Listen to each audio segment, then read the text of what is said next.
Ugh, thump, thump, thump. Listening to the symphony of grunts and moans from next door, Leo Jaeger finally sat bolt upright in bed, his patience shot. He was hard. His fists were hard. For 3 hours, 3 solid hours. He had been tortured by the soundtrack of his neighbor's marathon lovemaking session. Clamping his hands over his ears, Leo roared at the wall. Can you two keep it down? I'm losing my mind over here. Thump, thump, thump. Instead of quieting down, his shouting seemed to have the opposite effect. They got louder. A vein throbbed in Leo's temple. What the hell? Am I the hype man for this? Muttering curses, he grabbed his phone and shot a text to his neighbor, Mark. Leo, hey man, could you and your girlfriend try to keep it down? I have a big day at school tomorrow, and you guys have been going at it since 8. A reply came back almost instantly. Mark? You must be hearing things. I started my night shift at 6. Wait a second. Oh, hell no. A notification popped up. Venmo. Mark sent you $100. Mark? Leo, accept the money. Block the door for me. I'm on my way now. Leo stared at the message, his brain taking a moment to buffer before the situation clicked into place. A powerful sense of duty surged through him. He typed back furiously. Say no more, man. Top-tier tank reporting for duty. Half an hour later, Leo had successfully helped Mark catch his girlfriend in the act. Mark, bless his furious heart, marched both his now ex-girlfriend and her side piece straight to the local police precinct. Meanwhile, Leo, clad in flip-flops, used the door-blocking fee to fund a late-night snack run to the 7-Eleven at the entrance of their apartment complex. That'll be $9.75. I'll use Venmo. Leo walked out, tearing open the wrapper of a popsicle and sticking it in his mouth.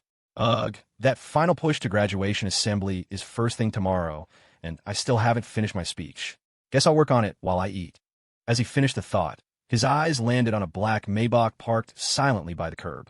He gave it a passing glance as he walked by, then turned into his building and rode the elevator to the 10th floor. Ding! The elevator doors slid open. The popsicle dropped from Leo's mouth and clattered onto the floor. His jaw went slack as he stared at the scene before him. Standing in front of his apartment door was a girl. A large suitcase stood next to her, but Leo couldn't tell you its color if his life depended on it. His entire focus was captivated by her long, slender, porcelain white legs. Wow, so white. Just as Leo was lost in his trance, the girl heard the elevator and the sound of the fallen popsicle. She turned her head. Framed by a cascade of silky black hair was a face of exquisite, almost surreal beauty. But her eyes were cool and deep, radiating an untouchable, almost ethereal aura. When she saw Leo, her cherry-red lips parted slightly, the first crack in her icy composure. Leo Jaeger. In that same instant, recognizing her face, Leo blurted out, Isabelle. Isabelle Thornton. Isabelle Thornton, the undisputed queen of Northwood High. Rumor had it her family was loaded, running some massive business out in New York City. She was famously aloof, a beautiful iceberg floating through the school hallways. The number of students who had exchanged more than a few words with her could be counted on one hand. As luck would have it, Leo was in her senior English class. He was one of the few who had occasionally broken through the ice. But he never, in his wildest dreams, imagined he'd find her standing outside his apartment in the middle of the night. What was that saying? Fate works in mysterious ways. Snapping out of his shock, Leo hurried out of the elevator, consciously tearing his gaze away from her legs. Isabelle, what are you doing here? Standing in front of my door so late. Your door. Isabelle's delicate brow furrowed. She glanced at the door in front of her. Isn't this 1003? Ahem, 1003 is across the hall, Leo said, pointing. This is my place, 1001. His building was mostly studios, one-bedroom apartments for singles, with 3 units per floor. He was in 1001 on the far left, and Mark's now infamous apartment was 1002 in the middle. Following his direction, Isabelle gave a slight nod. Oh, I must have the wrong one. I messed up on purpose. How else was I going to talk to you? The numbers are huge. You think I can't tell 1003 is across the hall? Oomph. Leo froze, his eyes widening. He looked at Isabelle, but her expression was as cool and unruffled as ever. It was as if that playful, mischievous thought hadn't come from her at all. Was he losing it? Too many late nights studying? He shook his head slightly. It's no problem. Do you have friends or family in 1003? I thought that unit was empty. It was, Isabelle stated, her voice a placid stream. But from now on, 1003 is my new home. New home? Leo's mouth hung open. Did she just say what he thought she said? Isabelle Thornton was moving in next door. Before he could form a coherent sentence, another voice echoed in his head. We're gonna be neighbors, Leo, but where were you so late at night? Don't you know it's dangerous for a boy to be out alone? A jolt went through him. His eyes locked on Isabelle, his pupils constricting. He was 100% certain that during those last 2 mental broadcasts, her perfect lips hadn't moved a millimeter. But the voice, it was unmistakably hers. And more importantly, a girl as famously cold as Isabelle Thornton. How could she possibly speak with that cutesy, almost clingy tone? The contrast was jarring. What was going on? After a few seconds of mental paralysis, Leo decided to shelve the mystery for later. He forced a smile. Well, in that case, welcome to the floor. Once you're settled, I can introduce you to Mark in 1002. He's out for the night. Leo had expected his friendly overture might thaw her frosty demeanor, even just a little. But she simply nodded, grabbed her suitcase, and walked toward 1003 across the hall. Seeing that she wasn't in a chatty mood, Leo shrugged and turned to unlock his own door. Just as he stepped inside, her voice came from behind him again. Leo. Yeah? What's up? He turned back. She was already standing in the doorway of 1003, the hallway separating them. Their eyes met. Her lips curved into the faintest hint of a smile. We're neighbors now. Little Leo, I finally moved in next door. Next step, moving into your bed. Leo? He stared at Isabelle's deadpan expression, a wild theory suddenly taking root in his mind. Was he hearing her thoughts? Click. Across the hall, the door to 1003 shut, cutting off his line of sight. Leo, still reeling, closed his own door. This is weird. Seriously weird. I can hear Isabelle Thornton's thoughts. He paced his small studio apartment. And the craziest part is, her inner voice is nothing like her Ice Queen persona. Moving into my bed? What the hell? That's a hell of a contrast. She's not an Ice Queen, she's a wolf in sheep's clothing. A secret e-girl. Leo sat down at his desk, replaying her mental comments in his head, a bizarre expression on his face. He'd spoken to her in class before, but those conversations had been totally normal. He'd never heard her thoughts then. What was different about tonight? It was like her entire public image had just shattered. I can't be sure. I'll have to see what happens in class tomorrow. He glanced at the clock. Crap, I still have to finish that speech. It's almost 2 in the morning. If I don't get this done and get some sleep, I'm going to be a zombie. At Northwood High, Leo was consistently in the top 10 of his graduating class. On the last set of midterms, he'd snagged the number 3 spot for the first time. That's why the school had tapped him to give a speech at the final push to graduation assembly, to share some study tips and inspiration with his fellow seniors. Shaking off the distracting thoughts about Isabelle, Leo pulled out his notes and started working on the speech, munching on the snacks he'd bought. 02:32:21 foot holy crap, it's that late? He had to be up at 6. That left less than 4 hours to sleep. After finishing the speech, Leo quickly washed up and crashed into bed. But as he drifted off, the thought of Isabelle Thornton being his new neighbor sent an undeniable thrill through him. Your Majesty, it is time to rise. The members of your court await your royal presence. Your Majesty. The next morning, Leo was jolted awake by his ridiculous custom alarm. He threw on his clothes, grabbed a piece of toast, and headed for the door. Click! Just as he closed his apartment door, backpack slung over his shoulder, the door to 1003 opened. Out walked Isabelle, dressed in the Northwood High uniform. The bulky, unflattering uniform couldn't hide her stunning figure or her natural elegance the way last night's outfit had, but it hardly mattered. Nothing could diminish Isabelle Thornton's beauty. Her face, however, was back to its usual default setting. Cool, reserved, her eyes like frozen lakes. Leo swallowed his mouthful of toast and offered a friendly smile. Morning, Isabelle. Fancy seeing you here. Isabelle gave a slight, emotionless nod. Morning, Leo. Of course it's a coincidence. A coincidence I created by getting up at 5, getting ready, and then watching the peephole until you came out. You leave at this time every day, right, Leo? From now on, I'll leave at this time every day, too, so I can say good morning. With that, she turned and pressed the elevator button, stepping inside first. Hearing her inner monologue again, Leo stood frozen for a second. Dude, she's supposed to be the Ice Queen, right? She said 4 words out loud. But in her head, she's running a mile a minute like a total stalker. Is this for real?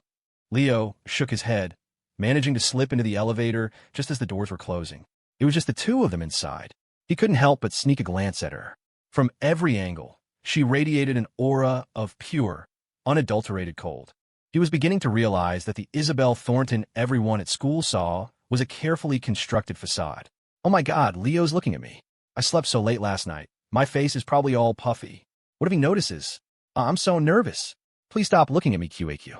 As her frantic inner voice screamed, Isabelle subtly pulled the collar of her uniform shirt a little higher, a clear attempt to hide her face, just as her thoughts suggested. Listening to her whimpering internal monologue while watching her composed, subtle movements, Leo had to suppress a laugh. She's actually kind of cute, but she definitely has some kind of weird vibe towards me. Like she sees me as prey. The thing is, she thinks she's the hunter, but has she ever considered that the real predator is the one who looks like the prey? He was deeply curious, but he couldn't exactly ask her about it. He could just imagine that conversation. So, Isabelle, I can hear your thoughts, and I was just wondering why you're secretly such a dork. The elevator reached the ground floor, and Isabelle walked out toward the complex entrance without a backward glance. Ugh, bye, Leo. I want to walk to school with you so badly. Just wait. Next time, I'll be brave enough to ask you. Be safe on your bike ride. At 6 in the morning in mid-April, the sky was still a hazy gray. From a distance, Leo saw the same black Maybach from last night parked at the curb. As Isabelle approached it, her inner voice faded. A driver in a black suit and white gloves got out and opened the door for her. Seeing this, it dawned on Leo. So that's her family's car. But if her family is that rich, why would she move into this building? Could it really be like her thoughts said? Did she move here just to be my neighbor? But why? Watching the Maybach drive away, Leo swung his leg over his own bicycle and started the ride to school, his mind buzzing with questions. He was so preoccupied with the Isabelle situation that he arrived 10 minutes later than usual. When he got to his English classroom, most students were already at their desks for homeroom, quietly reading. When he got to his English classroom, most students were already at their desks for homeroom, quietly reading. Isabelle was among them, sitting serenely at her desk. She looked up just as he walked in, and Leo could have sworn he saw her eyes light up for a fraction of a second before her gaze flickered away. Leo's finally here. He's so slow. Should I ask him to ride with me tomorrow? That way we could spend more time together on the way to school. But what excuse could I use? Ugh, this is so frustrating. Sure enough, her chipper, frantic inner monologue started up again. He gave her a long, thoughtful look. If anyone else knew this is what Isabelle Thornton was really like on the inside, their jaws would hit the floor. And her interest in me is a little intense. Leo made his way to his seat. His desk mate and only close friend, P1.She, was sprawled across his desk, fast asleep. At 6'1" and built like a linebacker from years of training as a student-athlete, Kevin was an imposing figure. His suntan skin made his muscles look even more defined. Slumped over his desk, he looked like a hibernating grizzly bear. Just then, the class TA came around to collect the math homework. After taking Leo's, she nudged Kevin. Kevin, wake up. Math papers. Mister, Davis wants to grade them before class. Didn't do it. Not handing it in, Kevin mumbled without lifting his head. The TA rolled her eyes as if she'd expected nothing less and moved on. Leo couldn't help but poke him. Dude, ever since you got that athletic scholarship confirmation, you haven't done a single assignment. Are you trying to get expelled? Haha, you don't get it, Leo. Kevin chuckled, finally sitting up. I'm kind of big deal now. Leo didn't press the issue. He knew his friend's situation. As long as Kevin kept his GPA from cratering, his spot at the University of Texas was secure. Instead, Leo leaned in, covering his mouth with a textbook, and whispered conspiratorially, Dude, you're not going to believe this. Last night, Isabelle Thornton moved in next door to me. Kevin snorted. Yeah, and I just got an early admission offer from Harvard this morning. Leo's eyes widened. No way, you got into Harvard? You're joking.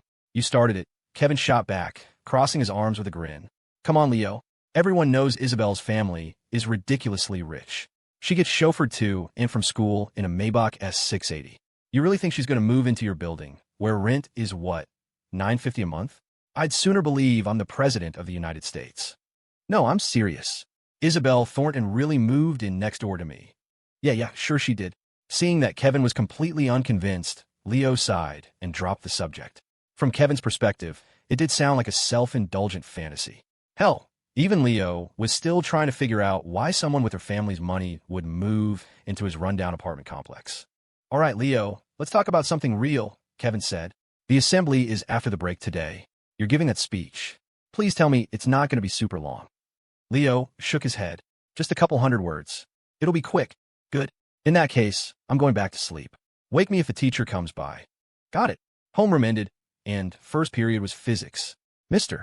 Anderson, a classic middle-aged teacher with glasses thick enough to be bulletproof, walked in with a textbook tucked under one arm and a steaming mug of tea in his other hand.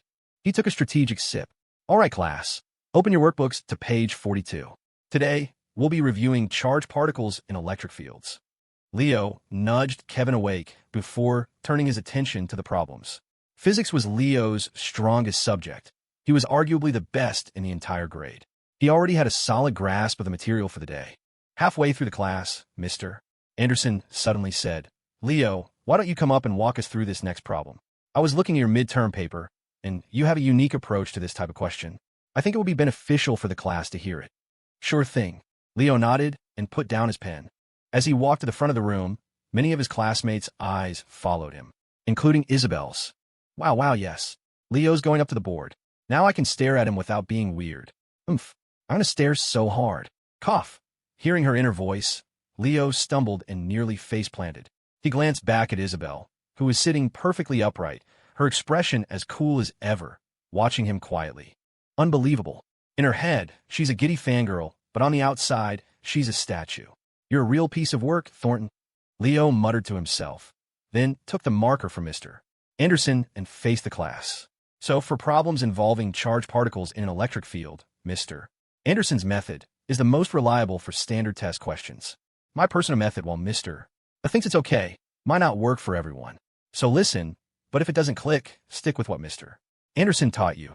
For this problem on the board, we can first see that the two particles are in relative stasis, and under the influence of the electric field, they accelerate to the left together, and then..." As Leo began to explain, the students listened intently. He was one of the top students, after all, and his problem-solving methods were often quite clever. Standing to the side, Mr. Anderson watched with a proud smile. "That kid, Leo, his method is actually more efficient than mine, yet he's so humble about it. Smart and has a high EQ. He's going to be a star when he gets out into the world." The teacher's thoughts then drifted to Leo's family situation, and his expression softened with a touch of sympathy. Leo was completely absorbed in his explanation, but out of the corner of his eye, he could see Isabelle sitting in the second row. "Leo is so handsome. That strong nose, that sharp jawline. Pant, I think I'm drooling. He's so amazing. His solution is even simpler than the teacher's. So smart, I love him so much. Domega." "Leo?" Isabelle's thoughts flooded his mind, making his facial muscles twitch. "Hello, Isabelle. Talk about laying it on thick. You and I trade the #1 spot in the class all the time. We're on the same level. Is the over-the-top praise really necessary?" Leo's head was spinning. He was trying to teach a physics problem while being forced to listen to Isabelle's shameless simping. And he could feel it, an intense, unwavering gaze fixed on him from the audience. "Damn, I'm fully clothed, so why do I feel like I'm standing up here naked?" After he finished and returned to his seat, Mr. Anderson moved on to the next topic. Leo couldn't resist glancing in Isabelle's direction. She happened to be looking back at him at the exact same moment. Their eyes met across the rows of desks for a single, charged second before Isabelle coolly turned her head back to the front. But a moment later, we made eye contact. My face is burning. I hope he didn't see. But he was looking at me. Leo's expression shifted. He could see the tips of her ears, already fair-skinned, turning a visible shade of crimson. If he were facing her, he was sure her cheeks would be bright red. It made him think of a line he'd read somewhere. "A girl's blush is more powerful than any declaration of love." Putting it all together, everything he had heard since last night, a strange thought began to form in Leo's mind. Does Isabelle Thornton like me? But why? He stared at the back of her head, completely baffled. He didn't think there was anything particularly special about him that would attract the attention of a girl like her. But if she didn't like him, how could he explain that lovesick inner monologue? Not sure. Better wait and see. After all, life has 3 great illusions. My phone is vibrating, I can win this fight, and she likes me. Leo sighed, feeling a wave of uncertainty. After 2 periods, the long break arrived. Normally, students would be herded outside for some organized stretching, but it was canceled for the final push to graduation assembly. Once the entire student body was assembled in the auditorium, the school administrators took turns giving speeches.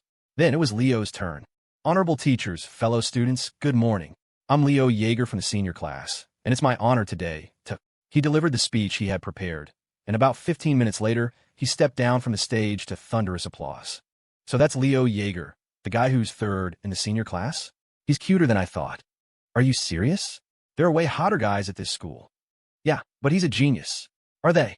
I always thought all valedictorian types looked the same. Thick glasses, a buzz cut, and a key on a lanyard tucked into their shirt. Leo is a total exception. As Leo walked off the stage, he could have sworn he saw a kid in the crowd with a buzz cut discreetly tuck his key lanyard into his shirt. The assembly droned on for another half hour before the lunch bell finally rang. The principal dismissed the students, and Kevin immediately threw an arm around Leo's shoulders. Let's go, Leo. That new smash burger place just opened up by the school. We gotta check it out. Sound good. I came into some money last night, so my treat. Kevin's eyebrows shot up. For real? You're the best, Dad. Before Leo could reply, a petite girl with a high ponytail and a pink butterfly clip in her hair appeared in front of them. She looked up at Leo, her cheeks instantly flushing red. Leo, she said shyly. I'm Mia Lee, from the sophomore class. I heard your speech, and I felt really inspired. I was wondering if I could ask you for some study tips sometime. Could I get your Discord? Leo was momentarily stunned. It wasn't the first time a girl had asked for his contact info, but to do it so boldly, in front of everyone, was a first. Kevin was the first to react, elbowing Leo with a grin. Well, don't leave her hanging, man. The sophomore is asking for your Discord. Oh, right. My Discord is... Leo started to rattle off his username, but before he could finish, he felt a wave of murderous intent wash over him from behind. The audacity. This girl is unbelievably bold, asking for Leo's Discord right in front of me. I don't even have it yet. What's this girl's name? Tonight, I'm having Lester run a full background check. Off with her head. Off with all their heads.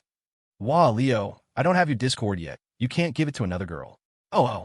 Gulp. Feeling the intense, murderous aura behind him, the words died in Leo's throat. He swallowed hard and glanced over his shoulder.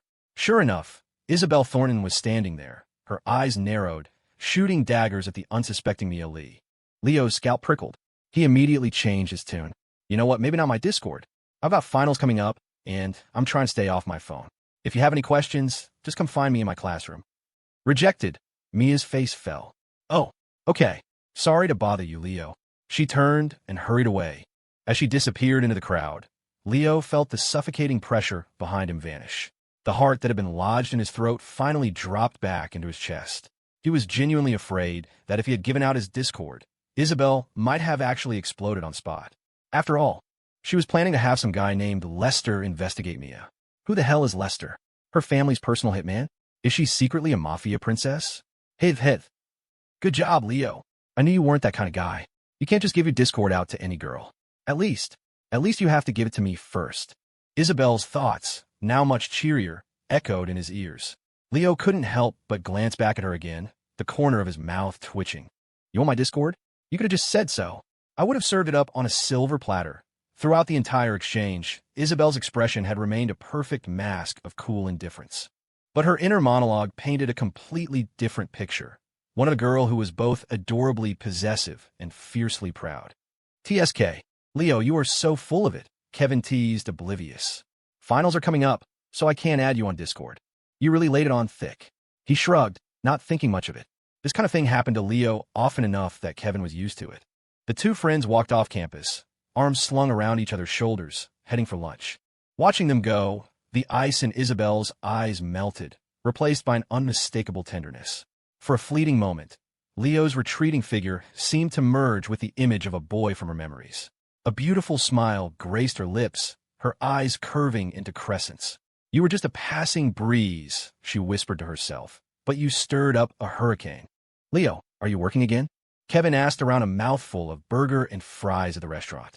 Finals are right around the corner. What if you get hurt on a job? That would totally screw you over.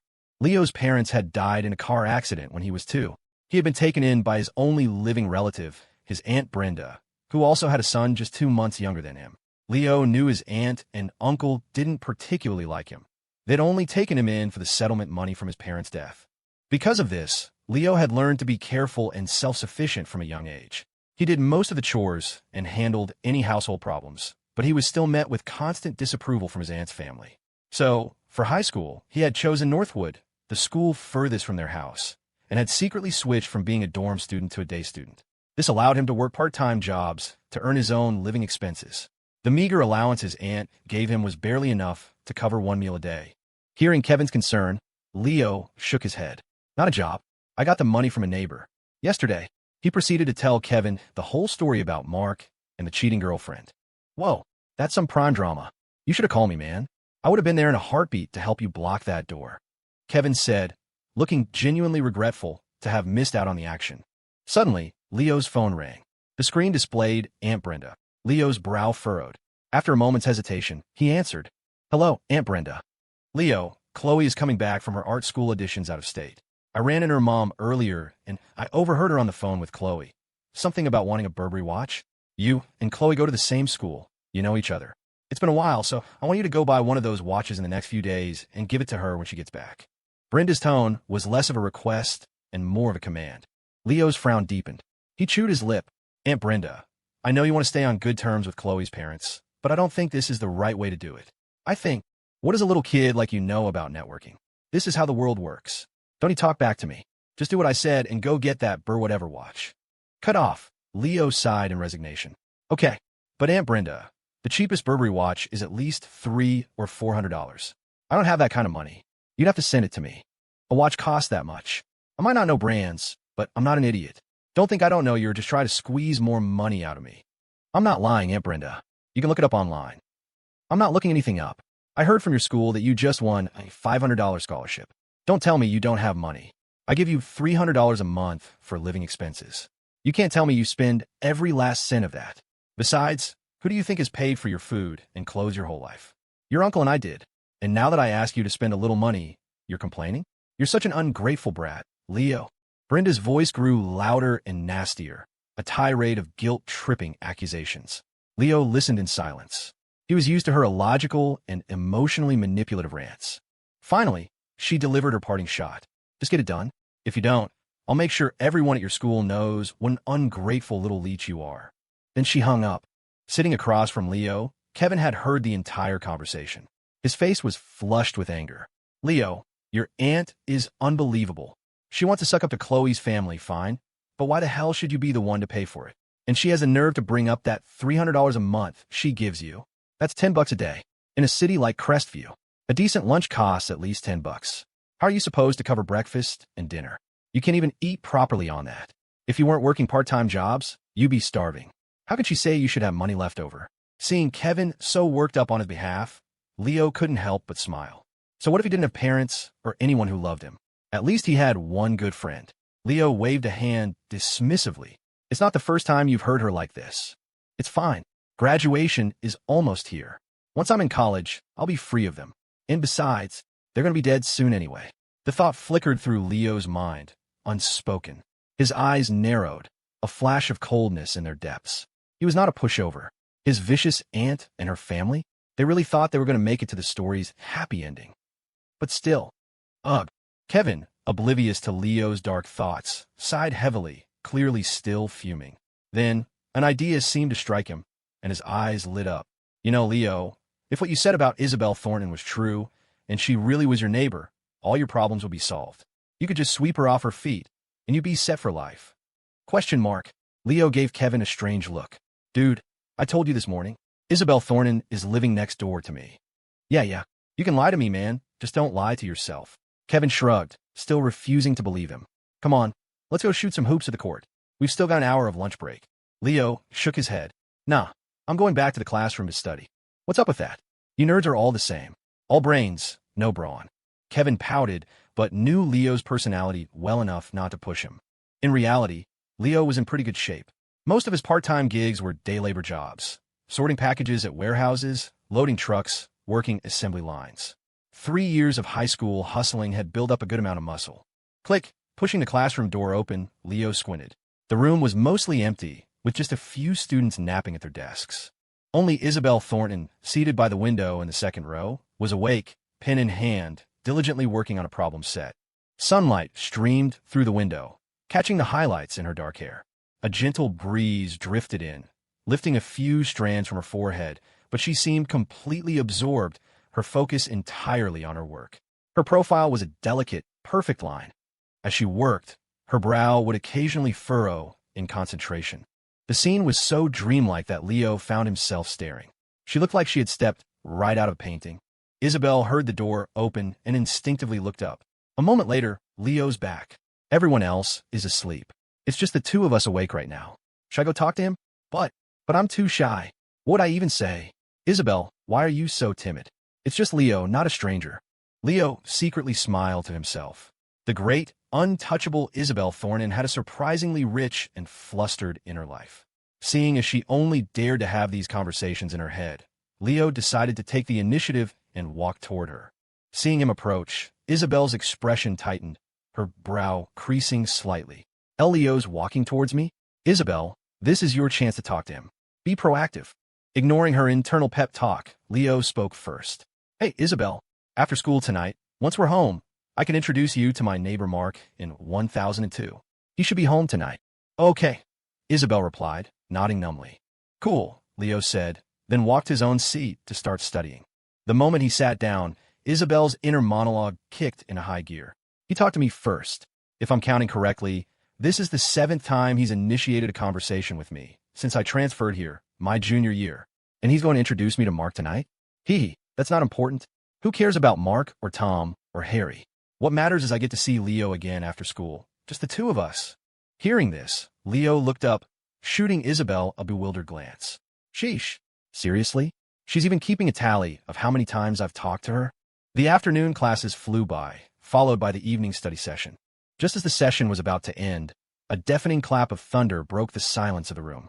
Boom! Everyone turned to look out the windows. Streaks of lightning tore across the dark sky, followed by fat drops of rain that quickly turned into a torrential downpour. Oh, come on. Another thunderstorm? Didn't we just have one at the beginning of the month? You've lived in Crestview your whole life. You should know this is how it is this time of year. Ugh, I didn't bring an umbrella. I'm going to get soaked on the way home.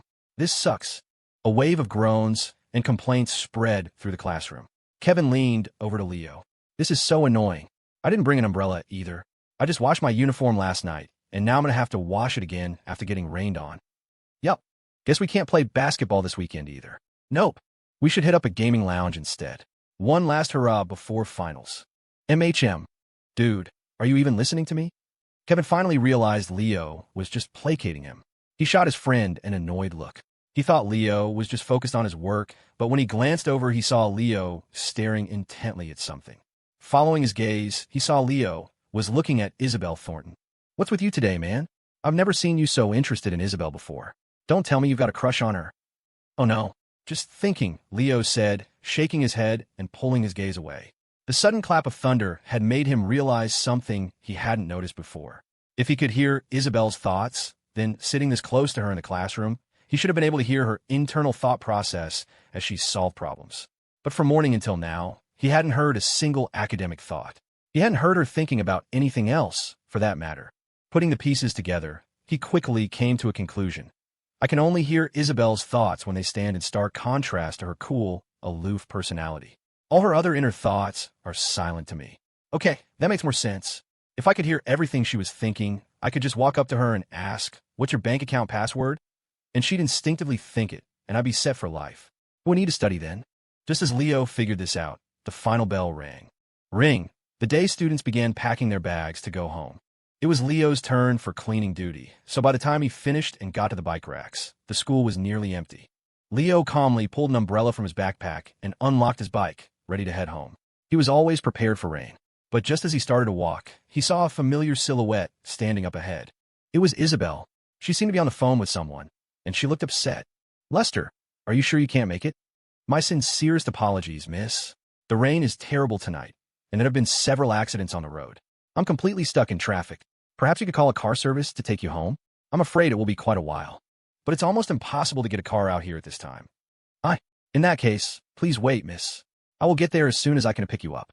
"Okay, please hurry, Lester. There's almost no one left at the school, and I'm a little scared by myself." After hanging up, Isabelle looked up and saw Leo, who had seemingly appeared out of nowhere.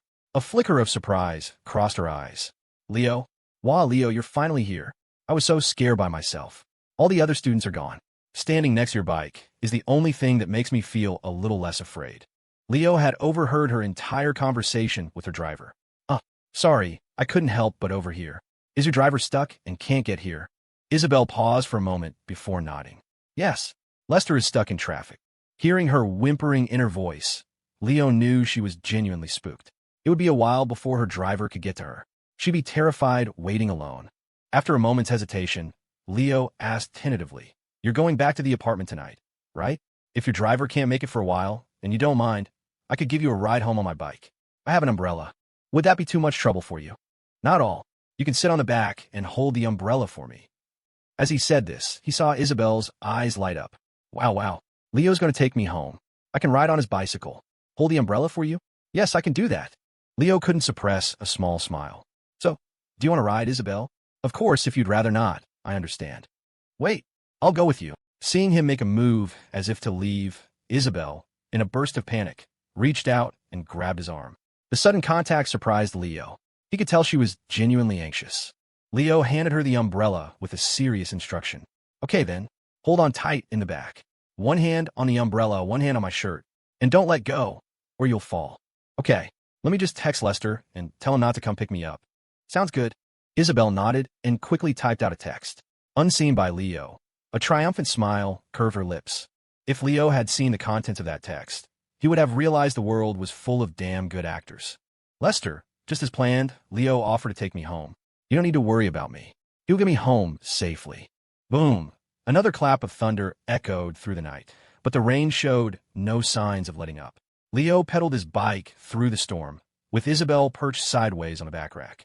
One hand clutched his shirt, the other held the umbrella over them.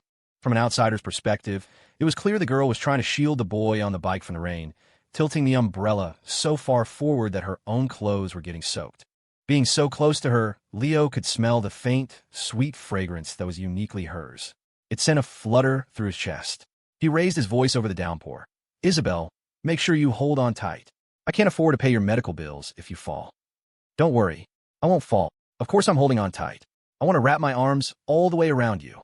And it's okay if I fall. That would give me an excuse to cling to you. You can't afford it? Even better. You can pay me back with your body." "Leo, is that an offer? Because if so, I might just have to crash this bike." Of course, he was only thinking it. He would never actually let her fall. In fact, after hearing her thoughts, he pedaled even more steadily. As they passed the first intersection from the school, Leo's attention was focused straight ahead. He didn't notice the black Maybach, the one that usually picked up Isabelle, parked discreetly around the corner. In the driver's seat, Lester watched them go, then glanced down at the text message from his young miss. He couldn't help but let out a wry smile. Just before the evening study session ended, he had received a text from Isabelle telling him not to come, as it was going to rain, and instructing him to play along with a little charade. Seeing the lengths his miss was going just to get a bike ride home with Leo, Lester sighed. "Miss, oh miss," he murmured to the empty car. "Why must you make things so complicated for yourself?" "Phew, we're home, Isabelle." After pulling into the apartment complex, Leo brought the bike to a stop. Isabelle nodded and hopped off, her expression once again cool and distant. "Thank you. We're here already? Why'd it go by so fast? It felt like it took Lester longer to drive me here yesterday. I wanted to ride a little longer. It was so nice being that close to Leo. Damn it. Can it just rain every day from now on? Then I could ride home on Leo's bike every day." Leo thought to himself, "If you rode home on my bike every day and the guys at school saw, I'd be #1 on their hit list." He smiled. "No problem. Let's head up. I'll introduce you to Mark." "Okay." They took the elevator up and knocked on the door of apartment 1002. Ding dong, ding dong. After several rings with no answer, Leo let out a hiss of confusion. "That's weird. Mark was on a night shift yesterday, so he should be off today. Why isn't he home?" He pulled out his phone and sent Mark a text. "Leo, Mark, you're not home?"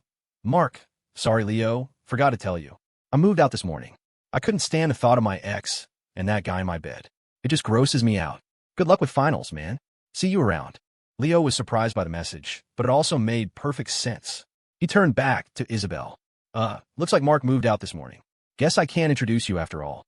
Isabelle's eyes lit up for a split second before she nodded slightly.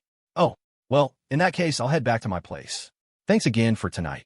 With that, she turned and walked toward 1003. And right on cue, her thoughts followed. The person in 1002 moved out? Does that mean it's just me and Leo on this floor now? This is amazing. Perfect. I'll call Lester right now and have him rent 1002 immediately. That way, no one will ever bother us, and I can do whatever I want with him. Heh. Hearing her gleeful, scheming thoughts, Leo's face was a mask of disbelief. "Isabelle, Have you always been this bold? Back in his apartment, Leo started making dinner. Most students either ate at the school cafeteria or at a restaurant nearby, but with the meager allowance from his aunt and finals approaching, Leo didn't have the time or money to spare on part-time jobs. He saved where he could, which meant cooking for himself. Boom, boom. Outside, the storm raged on, lightning illuminating the night sky. Leo sighed. It looked like the rain wasn't going to stop by tomorrow. For a commuter who relied on a bike, rainy days were the worst. Riding with one hand while holding an umbrella was always a risky proposition. Ding dong. Just as he finished eating and was about to wash the dishes, the doorbell rang. Huh? Who could that be at this hour? Leo walked over to the door, confused. The moment he opened it, his eyes were met with a pair of long, dazzlingly white legs. It was Isabelle. She was standing in his doorway, wearing a light blue pajama set, the shorts barely reaching mid-thigh. Her smooth, pale legs were on full display. Her hair was down, cascading over her shoulders, and the soft yellow light of the hallway seemed to make her flawless skin glow. Her usually cold eyes now held a trace of anxiety. Her lips parted. Leo. Isabelle? What's up? Is now a good time? My window. I think it's broken. I can't close it, and the wind keeps blowing it open, making a loud noise. I'm a little scared. As she spoke, a faint blush crept up her cheeks. Isabelle, you're such a coward. Leo's definitely going to think you're a pain. But it's really scary. I feel like something is going to crawl in through the window. Leo forced his gaze up from her legs. It's probably just an old screw that's stuck. If you don't mind, I can come take a look. I might be able to fix it. Okay, you're so nice, Leo. Leo grabbed a screwdriver and some new screws from his toolkit and followed Isabelle into her apartment. The moment he stepped inside, he was hit by the same sweet scent that always lingered around her. The apartment wasn't as lavishly decorated as he had imagined. It was probably because she had just moved in and hadn't had time to furnish it yet. Isabelle pointed toward the balcony. It's that window. Okay, let me see. Leo found the problematic window and saw that, just as he suspected, a rusted screw had jammed the latch. He immediately set to work on fixing it. As he did, Isabelle's thoughts drifted over. Wow, Leo is so capable. He even knows how to fix windows. I was so scared earlier, I didn't even think to change. I should have put on stockings. The internet says guys like them. I wonder if Leo prefers black or white ones. Hearing that last thought, Leo blurted out on pure instinct, black ones. The moment the words left his mouth, he froze. Shit, did I just say my thoughts out loud? Leo's heart leaped into his throat. He prayed she hadn't heard him. But a second later, an icy voice came from behind him. What did you just say? Hearing Isabelle's ice-cold question, Leo's stomach dropped. The hope that she hadn't heard him was now completely dead. But as the old saying goes, a man is innocent until proven guilty, and even then, he'll deny everything. So Leo immediately pivoted. I said pitch black. It's really dark out with this rain. There, all fixed. I'll close the window for you. Oh, Isabelle didn't seem suspicious, just nodding lightly. Seeing her reaction, Leo let out a silent sigh of relief. You've worked hard. Let me get you some juice, Isabelle offered, her voice losing some of its chill as she walked to the fridge. While she was getting the drinks, Leo couldn't help but steal another glance at her. The pajama set she was wearing did an excellent job of highlighting her slender, yet curvy figure. Her legs were practically glowing, her waist was tiny, and there wasn't an ounce of extra fat on her. More importantly, she was not just tall and thin. She was also impressively well endowed. The phrase perfectly sculpted came to mind. Gulp. Leo swallowed hard, his composure wavering. He was supposed to have a heart of stone, but Isabelle was single-handedly chipping away at it. Sigh. I wish I could slip something into his juice. That's what they always do in the movies. After Leo drinks it, he'll be all dazed, and I can do whatever I want to him, right? Yes. Tomorrow I'll ask Lester if he has any of that make Leo compliant potion. Leo? Jesus. Leo's eye twitched. The stone walls he'd been building around his heart were instantly reinforced with steel. He made a solemn vow. If he ever found himself in Isabelle's apartment again, he would not, under any circumstances, drink a single drop of anything she offered. Soon, Isabelle returned with 2 glasses of juice. Here you go. Thanks, Isabelle. They sat across from each other on the sofa, a heavy silence hanging between them. The atmosphere was painfully awkward. Leo decided to break the ice. Everyone at school says you live in a mansion. Why did you move into this apartment complex? It can't be half the size of your house. Isabelle took a sip of her juice, then shook her head. They're wrong. I don't live in a mansion. That's just a rumor. Oh, really? Okay. Hearing this, Leo suddenly felt that the ultra-rich weren't so different after all. The whole mansion thing was probably just an exaggeration, like in the movies. But then Isabelle's tone shifted, becoming casually indifferent. I live on an estate. Leo nearly sprayed a mouthful of juice across the room. Right. A mansion is too small for you. Damn it, lies don't hurt, but the truth is a damn guillotine. Isabelle ignored Leo's dumbfounded expression and continued. I moved here because with finals coming up, this place is closer to school. It lets me get a little more rest in the morning. On weekends, I still have to go back. Good thing I prepared an excuse. I can't just tell you I moved here specifically for you, can I? That would make me seem way too forward. Isabelle was a master of the double act, and she thought her excuse was flawless. Meanwhile, Leo was giving her a mental standing ovation. Bravo, just bravo. What a masterful performance. If I couldn't hear your thoughts, I might have actually believed you. More rest in the morning? You literally get up at the crack of dawn to spy on me through your peephole, so we can accidentally leave at the same time. You're probably getting less sleep now than you were before. Isabelle Thornton, the Academy owes you an Oscar. Of course, Leo didn't call her out. He just nodded along. I see. But what about your parents? Aren't they worried about you living here all by yourself? My parents? Isabelle froze for a second, and the light in her eyes dimmed. My mother passed away from an illness when I was very young. And my father, I suppose he has more important things to do. Seeing the sudden sadness in her eyes, Leo's pupils contracted. He had never imagined that the seemingly perfect Isabelle Thornton had a less-than-perfect family life. For a moment, he could almost picture a younger Isabelle. Motherless, her father always away on business, sitting alone in a room full of toys, hugging her knees in solitude. Sorry, Isabelle. I didn't mean to. I didn't know about your mom. It's fine. Isabelle shook her head, her expression quickly returning to its usual cool composure. Leo, I'm a little tired. Oh, right. I should go. Leo, not being dense, understood her cue and stood up to leave. We should probably exchange Discords. That way, if your window acts up again or something, you can just message me. I don't have a Discord. I'll sign up for one tomorrow and add you then. Leo knew what she meant. Just this afternoon, she had desperately wanted his Discord, but now she was putting him off. Clearly, she was not in a good mood. As he reached the door, he couldn't help but look back at her one last time. Strange. Ever since she mentioned her parents, he hadn't heard a single one of her thoughts.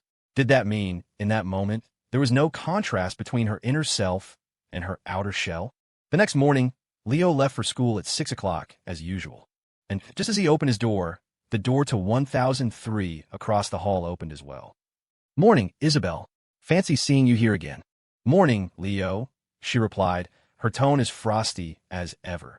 But her inner voice was a different story entirely. Morning, my little Leo. It's not a coincidence, you know. I made it happen. You silly boy. You'll probably never figure it out. Leo chuckled to himself. He figured that even if he couldn't hear her thoughts, if he ran into her 3 days in a row like this, he'd start to suspect she was doing it on purpose. A few more coincidences, and his theory would be confirmed. Silly boy, don't be so sure. I'm not as dumb as you think. Just like yesterday, Leo rode his bike to school, and Isabelle took the Maybach. She still hadn't worked up the courage to invite him to ride with her.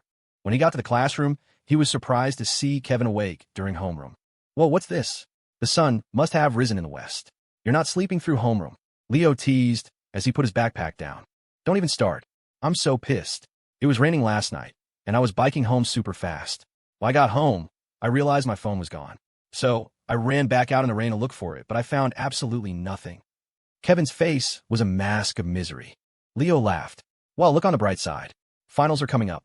Now you're forced to quit your phone addiction and focus on studying. No way. The 3-day weekend starts tomorrow. I was going to grind and hit Challenger rank in League of Legends. Now, without a phone, my life is over.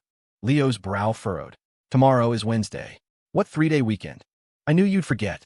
The teacher told us last week. The freshmen and sophomores have their standardized tests this week, and our school is a testing site, so the seniors get 3 days off. Now that Kevin mentioned it, Leo vaguely recalled something about that. Seeing that Leo remembered, Kevin launched into his persuasion campaign. Leo, since my phone is gone, let's go to a gaming lounge tomorrow. My treat this time. No way, I need to study.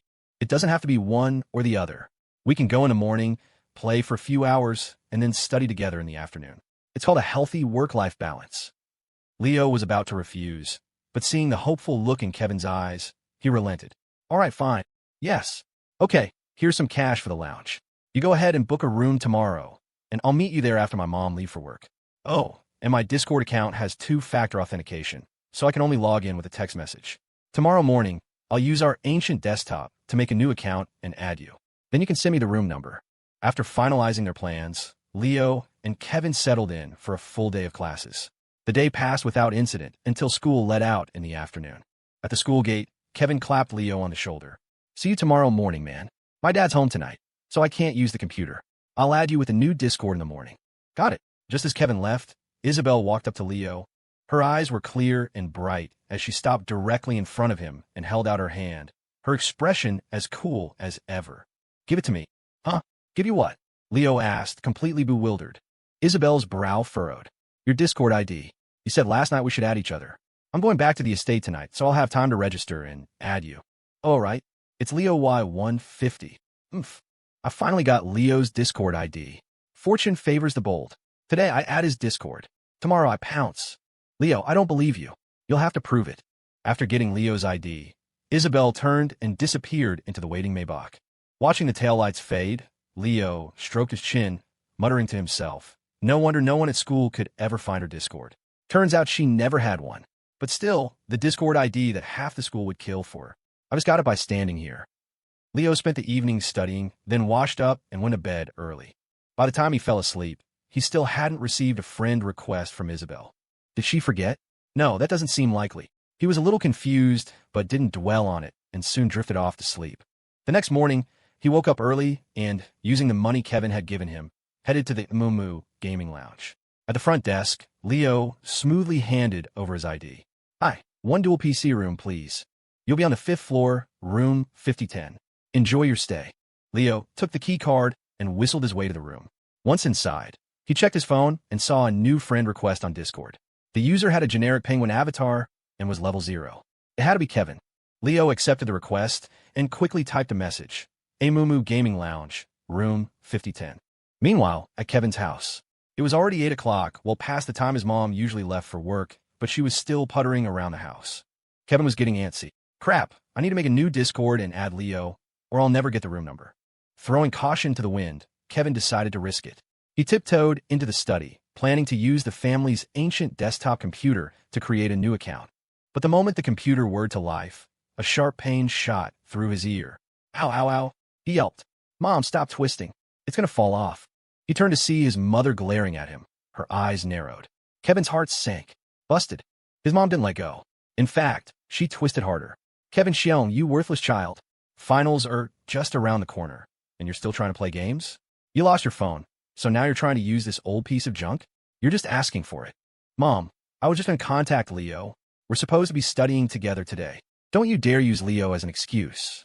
The day you decide to study is the day pigs fly. His mom knew him too well. She crossed her arms. You're not going anywhere today. I'm not working, so I can personally supervise your studying. No, Mom, please. Don't call me Mom until you've finished these worksheets. Seeing her unyielding expression, Kevin felt tears welling up in his eyes. He knew he was trapped. He silently apologized in his head. Leo, my man, I'm so sorry.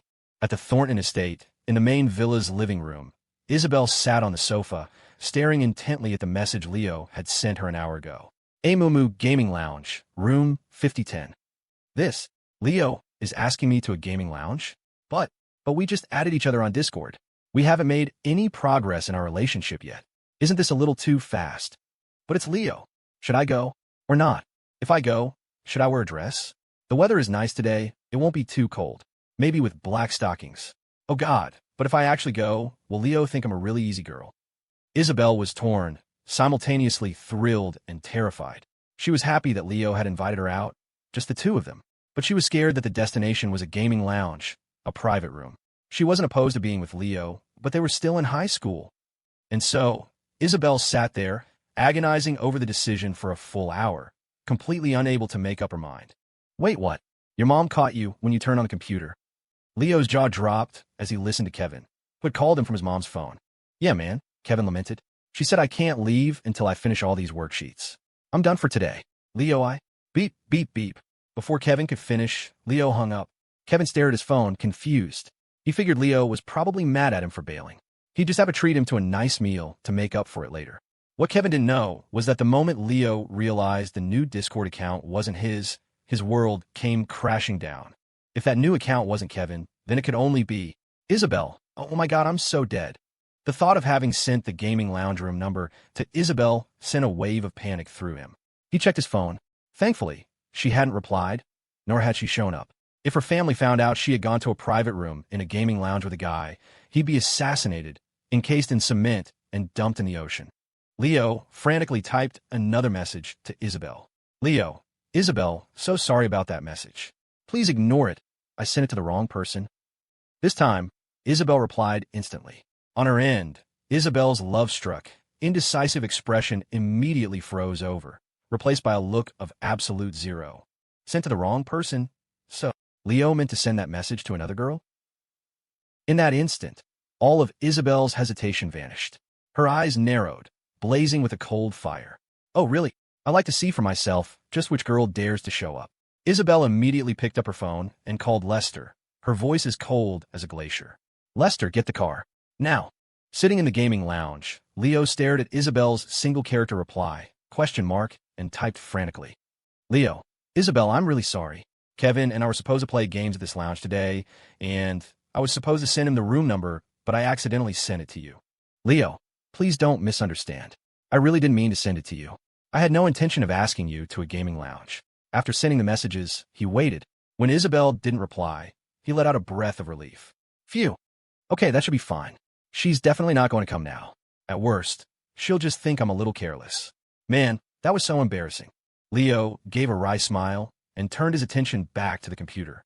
Since Kevin wasn't coming, playing alone felt pointless. He decided to finish his current match and then start studying. What Leo couldn't possibly have imagined was that his two follow-up messages, far from being an explanation, had sounded like a pathetic excuse to Isabelle. Supposed to send it to Kevin, but you sent it to me instead? Leo, do you think I'm a 3-year-old? You and Kevin have probably been friends on Discord forever. We just added each other this morning. There's no way you would have mixed us up unless you weren't paying attention. You must have just added some other girl and confused her with me. Oomph. If I catch you in that room with another girl today, you are so dead. Isabelle sat in the back of the Maybach, her grip on her phone so tight her knuckles were white. The air around her was practically vibrating with a terrifying energy. Driving, Lester felt a cold sweat break out on his back. He could feel the oppressive atmosphere all the way from the driver's seat. He thought to himself, my dear young Master Jaeger, what in God's name did you do to make the young miss this angry? Knock, knock, knock. Hearing the knock on the door, Leo took off his headset. He raised an eyebrow. Did that brat Kevin actually escape from his mom's custody? Impressive. He's not even afraid of her anymore. Without a second thought, Leo went to the door, swung it open, and, without even looking to see who it was, ran back to his computer to continue his game. As he played, he called out to Kevin, Dude, you actually made it even after your mom caught you? If she finds us here, we're dead meat. He paused his game for a second. You should probably go wash up first. You're looking a little grimy. Leo, you are so dead. You really did invite another girl to the lounge? And you're so calm about it, telling her to go take a shower? Leo, how could you be this kind of person? Hearing that piercing inner voice, Leo's entire body went rigid, and he nearly slid out of his gaming chair. He turned his head in disbelief. It wasn't Kevin. Standing in the doorway, radiating an aura of bone-chilling cold, was Isabelle Thornton. Wait, why is Isabelle here? Leo's voice trembled. Aye, Isabelle. What are you doing here? You sent me a message telling me to come. But I explained. I sent it to the wrong person. I meant to send it to Kevin. Isabelle let out a cold laugh. If you meant to send it to Kevin, then why did you just say you'd be dead meat if his mother caught you? Because finals are coming up, and his mom doesn't want him playing games. Is that so? Then what did you mean by go wash up? Isabelle's voice grew even colder, a hint of self-mockery creeping into her tone. Don't tell me you can't play games without taking a shower first? And in her eyes, Leo saw a clear flicker of disappointment. He froze, his emotions a tangled mess. At that moment, he knew he no longer needed to question her feelings for him. If she didn't like him, why would she be interrogating him with such intensity and hurt? He had known it from her thoughts, of course, but he had always dismissed it as too absurd to be true.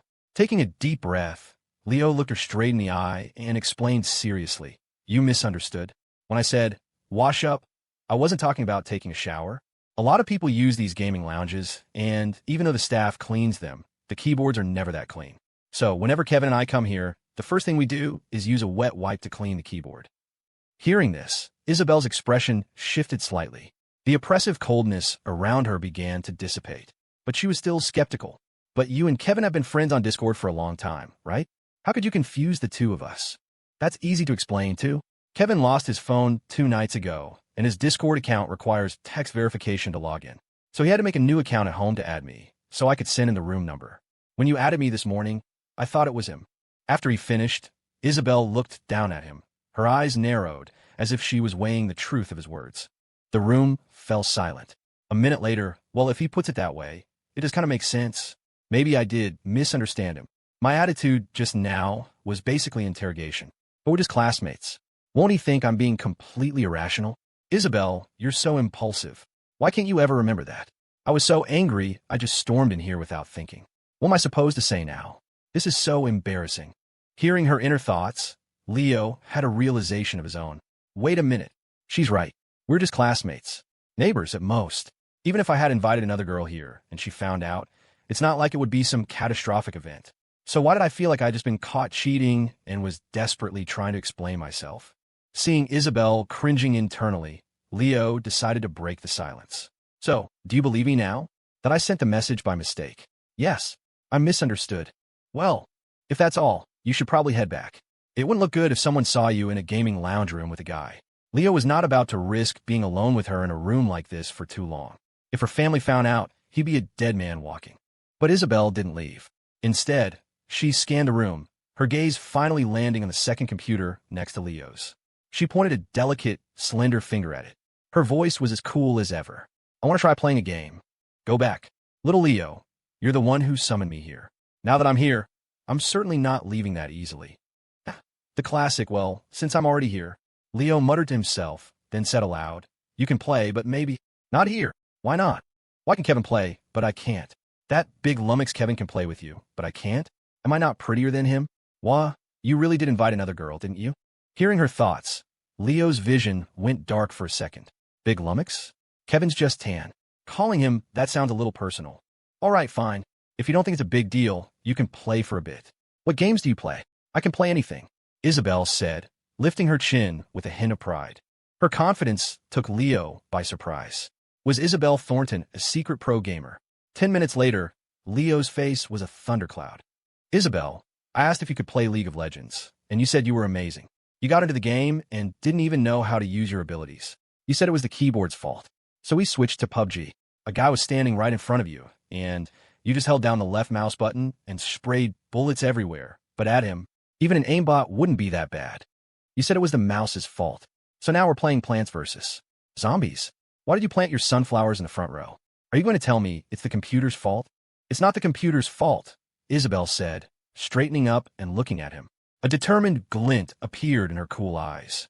This is to protect our brains from being eaten. Right. Leo had a laugh. She wasn't a pro gamer. She was a complete newbie who had never touched a computer game in her life. And yet, she was both terrible and stubbornly competitive. Let's just call it a day, Isabelle. If you're not good at it, there's no shame in stopping. I'm not bad, she retorted, clearly offended. Her expression turned serious. Then why are you so good? Practice makes perfect.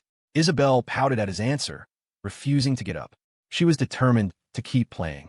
Resigned, Leo went to a browser games website and opened up Fireboy and Watergirl for her. This time, Isabelle finally seemed to be having fun. She stared at the screen, her slender fingers clumsily tapping the keys. A flicker of joy gradually appeared in her beautiful eyes. Leo, what's this game called? Fireboy and Watergirl. Oh, Isabelle nodded and clicked to the next level. Seeing her so engrossed in the game, like a little kid, Leo couldn't help but smile. He found himself studying her. Before today, Isabelle had never had a Discord account, nor had she played any games. It was clear she'd had very little exposure to online entertainment growing up.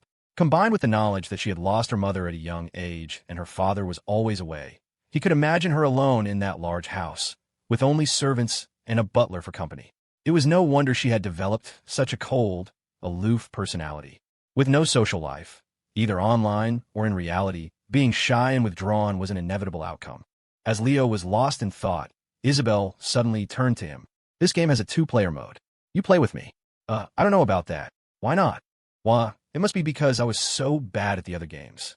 Now, Leo doesn't want to play with me at all. Isabelle, you're so stupid. Even a simple-minded jock like Kevin can figure these games out. Why can't you? Leo's eye twitched, and he nearly burst out laughing. So Big Lummox was just one of her nicknames for Kevin. Simple-minded jock was her real assessment. And he had to admit it was accurate, insightful, and brutally honest. Meanwhile, back at his house, Kevin, who was miserably working on his worksheets, suddenly sneezed twice. He scratched the back of his head, a look of pure, unadulterated confusion on his face. Huh, did I catch a cold from being out in the rain the other night? Faced with Isabelle's invitation, Leo waved a hand dismissively. No, you go ahead. I played these little games to death in elementary school. There's no way I'm playing with you. 5 minutes later, Leo was sitting next to Isabelle, frantically mashing the keyboard, sweat beading on his forehead. He had been stuck on a level for ages. Isabelle had already passed it, but he just couldn't get through. This is impossible, he grumbled. How did you pass this level? Why can't I get it? Isabelle raised an eyebrow, her tone as cool and calm as ever. Practice makes perfect. Question mark. That single sentence hit him like a ton of bricks. It was both a perfect shutdown and a critical blow to his pride. Leo's face flushed red. He couldn't believe she had managed to turn his own words against him so quickly. They played together for half an hour, until it was almost 11 o'clock. Isabelle, maybe we should call it a day. But I'm not done playing yet, she said, a rare hint of a pout on her face. Leo sighed. She was completely hooked. But he and Isabelle had been alone in this room for over an hour, and he wasn't sure if her driver, waiting downstairs, would report this to her family. So he decided to lie. We can play again some other time. It's getting late, and I need to start studying. You should probably go home. You study, I'll play. I won't bother you. Isabelle's eyes narrowed. Are you trying to get rid of me? Caught. Leo didn't flinch. Of course not. See that backpack over there? It's full of practice tests and worksheets. Kevin and I were planning to study after we finished gaming. Oh, seeing his backpack in the corner, Isabelle didn't press the issue any further. She stood up and started walking toward the door. Time went by so fast. I didn't get to play with Leo for nearly long enough. But I guess I have to go. He needs to study, and I can't distract him. To make sure she actually left, Leo feigned packing up, grabbing his backpack to leave with her. His plan was to come back to the room to study after she was gone. Maybe Kevin would even be able to sneak out later. But he had miscalculated. As they passed the front desk, Isabelle, who was walking ahead of him, suddenly stopped. Why aren't you checking out? I knew it. Leo was just trying to get rid of me, so he could invite another girl over after I left. Leo took a deep breath and walked straight to the counter to check out. If I don't check out of this room right in front of her, I'll never be able to clear my name of inviting other girls to a gaming lounge. After he returned the key card, he noticed that the icy aura around Isabelle had lessened considerably. I guess I really did misunderstand my little Leo. He really was just planning to play games with Kevin. I feel so much better now. After leaving the gaming lounge, Leo said goodbye to Isabelle Thornton. He decided to head straight for the Crestview Public Library next door, planning to spend the afternoon studying. He found a quiet corner on the second floor, pulled a practice test from his bag, and placed it on the table, ready for battle. All right, you little monster, he thought. Let's see who breaks first. Just then, the chair opposite him scraped against the floor. Leo looked up, confused. Isabelle was sitting down across from him without a word. Isabelle, are you following me? Isabelle's brow furrowed, a hint of annoyance in her voice. I'm not following you. Then why are you at the library? She produced a canvas tote bag from seemingly nowhere, pulling out her own stack of papers and spreading them on the desk. Her expression was calm. I'm here to study too. Leo was speechless. After a moment, he managed. Okay, but why this library of all places? I'm a member here. Is there a problem? Isabelle said, pulling a gleaming gold card from her wallet. She flashed it at him for a split second before tucking it away and adding softly, I've probably been here more times than you have. Leo was skeptical. He didn't come here often. It was a bit of a trek from his apartment. But he had been here enough to know what the library's premium membership card looked like, and he was pretty sure it wasn't. Is she trying to bluff me with some random card? I don't know, Isabelle. I'm pretty sure the donor card for this library don't look like. Leo, you're distracting me. Isabelle cut him off, not even looking up from her work. Oh my God, he's so annoying. If he keeps asking questions, he's going to figure out. I just wanted to spend a little more time with him, but it seems like he likes studying at the library. I should come here more often to run into him. I'll have Lester get me a premium membership for every single library in Crestview when I get home. He'll never catch me again. Leo fell silent. He knew Isabelle's family was loaded, but this was on another level. To orchestrate accidental run-ins, she was willing to buy up memberships to every library in the entire city. It was absurdly, outrageously extravagant. What was that saying? The gestures of the poor are pathetic. but the antics of the rich are charming. Leo and Isabelle sat facing each other, both working on their own assignments without exchanging another word. But every so often, Leo would catch a snippet of Isabelle's thoughts and knew she wasn't entirely focused. She was looking for chances to sneak glances at him. This is the first time I've been this close to him. He's so focused when he studies. It's really cute. His hair looks so soft, I want to touch it so badly. Leo couldn't figure it out. He thought back to the beginning of senior year, when Isabelle had transferred to Northwood High. Aside from a few necessary exchanges, they had barely spoken. They'd certainly never hung out. So, why'd she like him? He knew that if he asked her directly, he wouldn't get a straight answer and would probably just scare her off. He decided to shell the question for now and pour his focus back into the practice test. From 11 until 1 in the afternoon, Leo finally finished the packet he'd brought.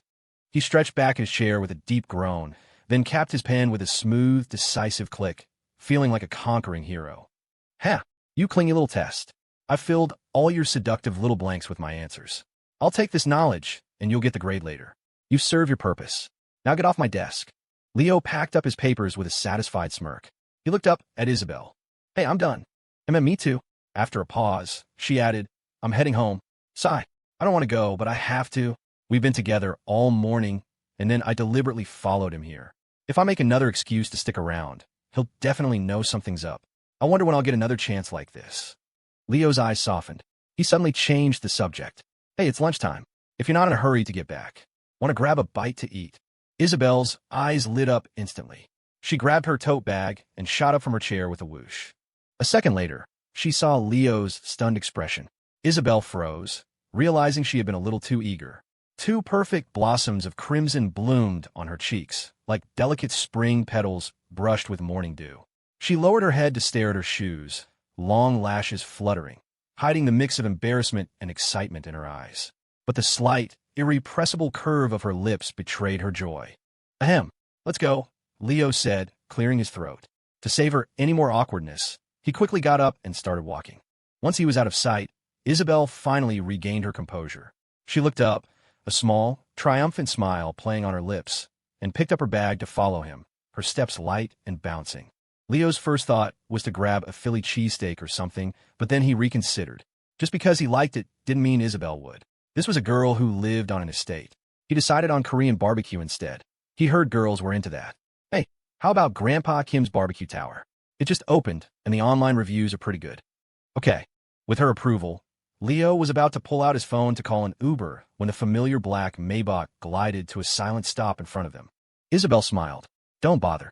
We can take my car. Gotcha. No escaping my car this time, Leo. Leo's eyebrows shot up, his tone theatrically indignant. What's that supposed to mean? You think you're too good for Uber just because you have a car? That a Maybach is better than a Toyota Camry. He then proceeded to open the door, plop himself down in the plush leather seat, and declare with mock seriousness, Today, I'm going to find out for myself what's so great about this Maybach. The second he sank into the seat, he almost moaned in comfort. Damn, this Maybach S680 is ridiculously comfortable. Okay, a Maybach is pretty great. Isabelle just smiled and got in beside him. Lester, the driver, turned around with a friendly smile. Miss Thornton, Mr. Yeager, where are we headed? Grandpa Kim's Barbecue Tower. Very good, miss. Lester nodded, and the car pulled smoothly away from the curb. But Leo's brow instantly furrowed. His expression sharpened, and his eyes narrowed on Lester. We've never met before, have we? So how do you know who I am? Lester, who was driving, was clearly taken aback by Leo's question. He was silent for only a few seconds before he chuckled. No need to be alarmed, Mr. Yeager. Miss Thornton mentioned you to me after she moved into the new neighborhood. You two are classmates, after all. It's just like Lester said, Isabelle chimed in smoothly. Oh my God, that was so close. Lester is so quick on his feet, he definitely deserves a raise. Leo's eyes narrowed, hearing Isabelle's inner thoughts. He knew the driver didn't know about him, just from some casual comment. Oh, I see. My mistake. I was being paranoid, Leo said, deciding not to press the issue. Lester was an excellent driver. He barely touched the brakes the entire way to the restaurant. As they pulled up to the entrance, Isabelle got out first. Before Leo could follow, he saw Lester turn back and give him a calm, reassuring smile. Mr. Yeager, this place looks quite popular, but my miss isn't very comfortable eating in the main dining hall. Would you mind asking for a private room for her? Sure. No problem. Thank you very much, Mr. Yeager. Lester remained impeccably polite.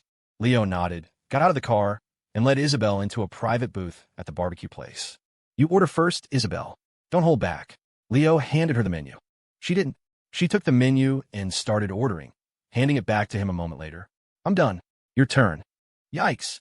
Leo glanced at her selections, and his heart nearly leaped out of his chest. Leave it to you, Isabelle. I said don't hold back. As a courtesy, and you actually took me seriously? You went straight for the most expensive items. It's my treat. Look at you, Leo, you look so scared. As if I'd ever let you pay. You're so thin. Now that I have a chance to treat you, I'm going to make sure you eat plenty of meat. P1.She is built like a tank. My Leo can't be any less than him. Leo's expression changed in a flash. He grinned mischievously. Well, in that case, I won't hold back either. Of course, he was just joking. He didn't go crazy. Isabelle had already ordered more than enough for 2 people, so he just added a couple of token items before handing the menu to the server. He made a mental note to treat her back after finals. He didn't like being indebted to anyone, especially not a girl. What in the world? Isabelle, who taught you to just slap a whole giant piece of meat on the grill like that? Watch your hands when you put the meat on. You could get a nasty burn that'll leave a scar. And don't use the same chopsticks for raw meat to pick up cooked meat. You'll get sick from cross-contamination. Once they started eating, Isabelle's chaotic technique left Leo dumbfounded. Great. It wasn't just video games she was terrible at, but loved to play. It was cooking, too. With a sigh of resignation, Leo took control of the grill. He cooked each piece of meat perfectly before using the serving tongs to place it on her plate. This role reversal made Isabelle a little embarrassed. I'm sorry, Leo, she said apologetically. I don't eat out much. When I have food like this, the staff at home usually handles it for me, so. Ugh, Leo, don't be mad at me. I'll go home and learn today, I swear. I'll fire all the staff, so you won't think I'm some useless little rich girl who can't do anything. But he looks so handsome and gentle when he's grilling for me. I'm already getting full just looking at him. Is this what they mean by candy? Slurp. Leo fought back a laugh and managed to keep a straight face. It's fine, it's fine. Eat up while it's hot. Thanks. And so Leo grilled, and Isabelle ate. Neither of them spoke for a while. Leo felt the atmosphere was a bit awkward, but didn't know what to say. TSK, your inner monologue is a novel, but you can't say a single word out loud. He complained internally.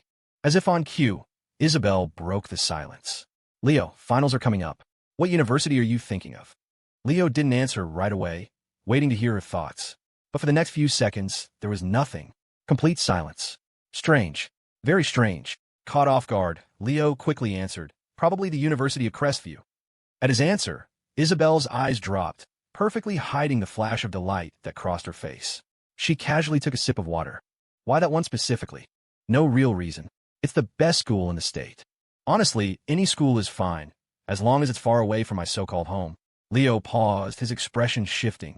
Actually, I think I remember promising someone when I was a kid that I'd go to UFC. It was a long time ago, so the details are fuzzy. A promise? What kind of pro? Click. Before Isabelle could finish, the door to their booth slid open. Lester rushed in, looking anxious. Miss, your father is back. I have to take you to the estate immediately. But Lester, Leo, and I aren't finished eating. I understand, miss, but you know your father's temper. If we don't go back now, and he finds out I let you sneak out, I'm afraid. Lester trailed off, glancing in Leo's direction. Isabelle's brow knitted in a frustrated frown. I don't want to go. This is my first real meal with Leo, and it's being interrupted. This is so annoying. Why did Dad have to come back now?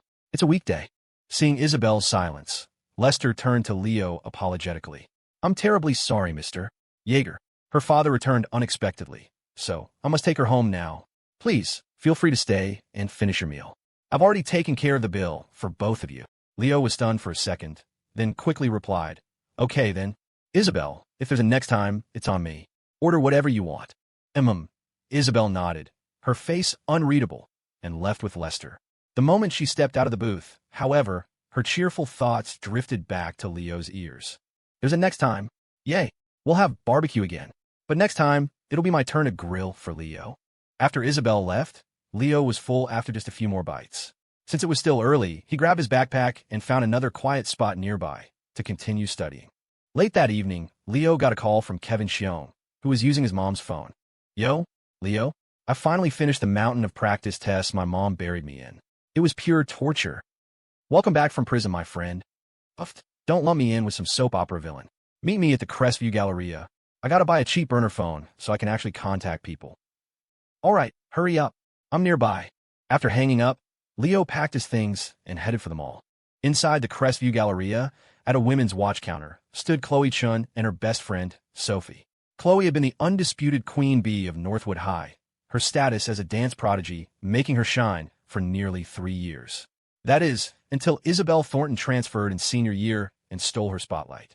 Khloe's family lived in the same gated community as Leo's aunt, and ever since Brenda found out they both got into Northwood, she had relentlessly pushed Leo to get on Khloe's good side. Khloe, I know that one you wanted last time was a little pricey, so I get why your mom said no, Sophie was saying. But this one for $388 is super cute too.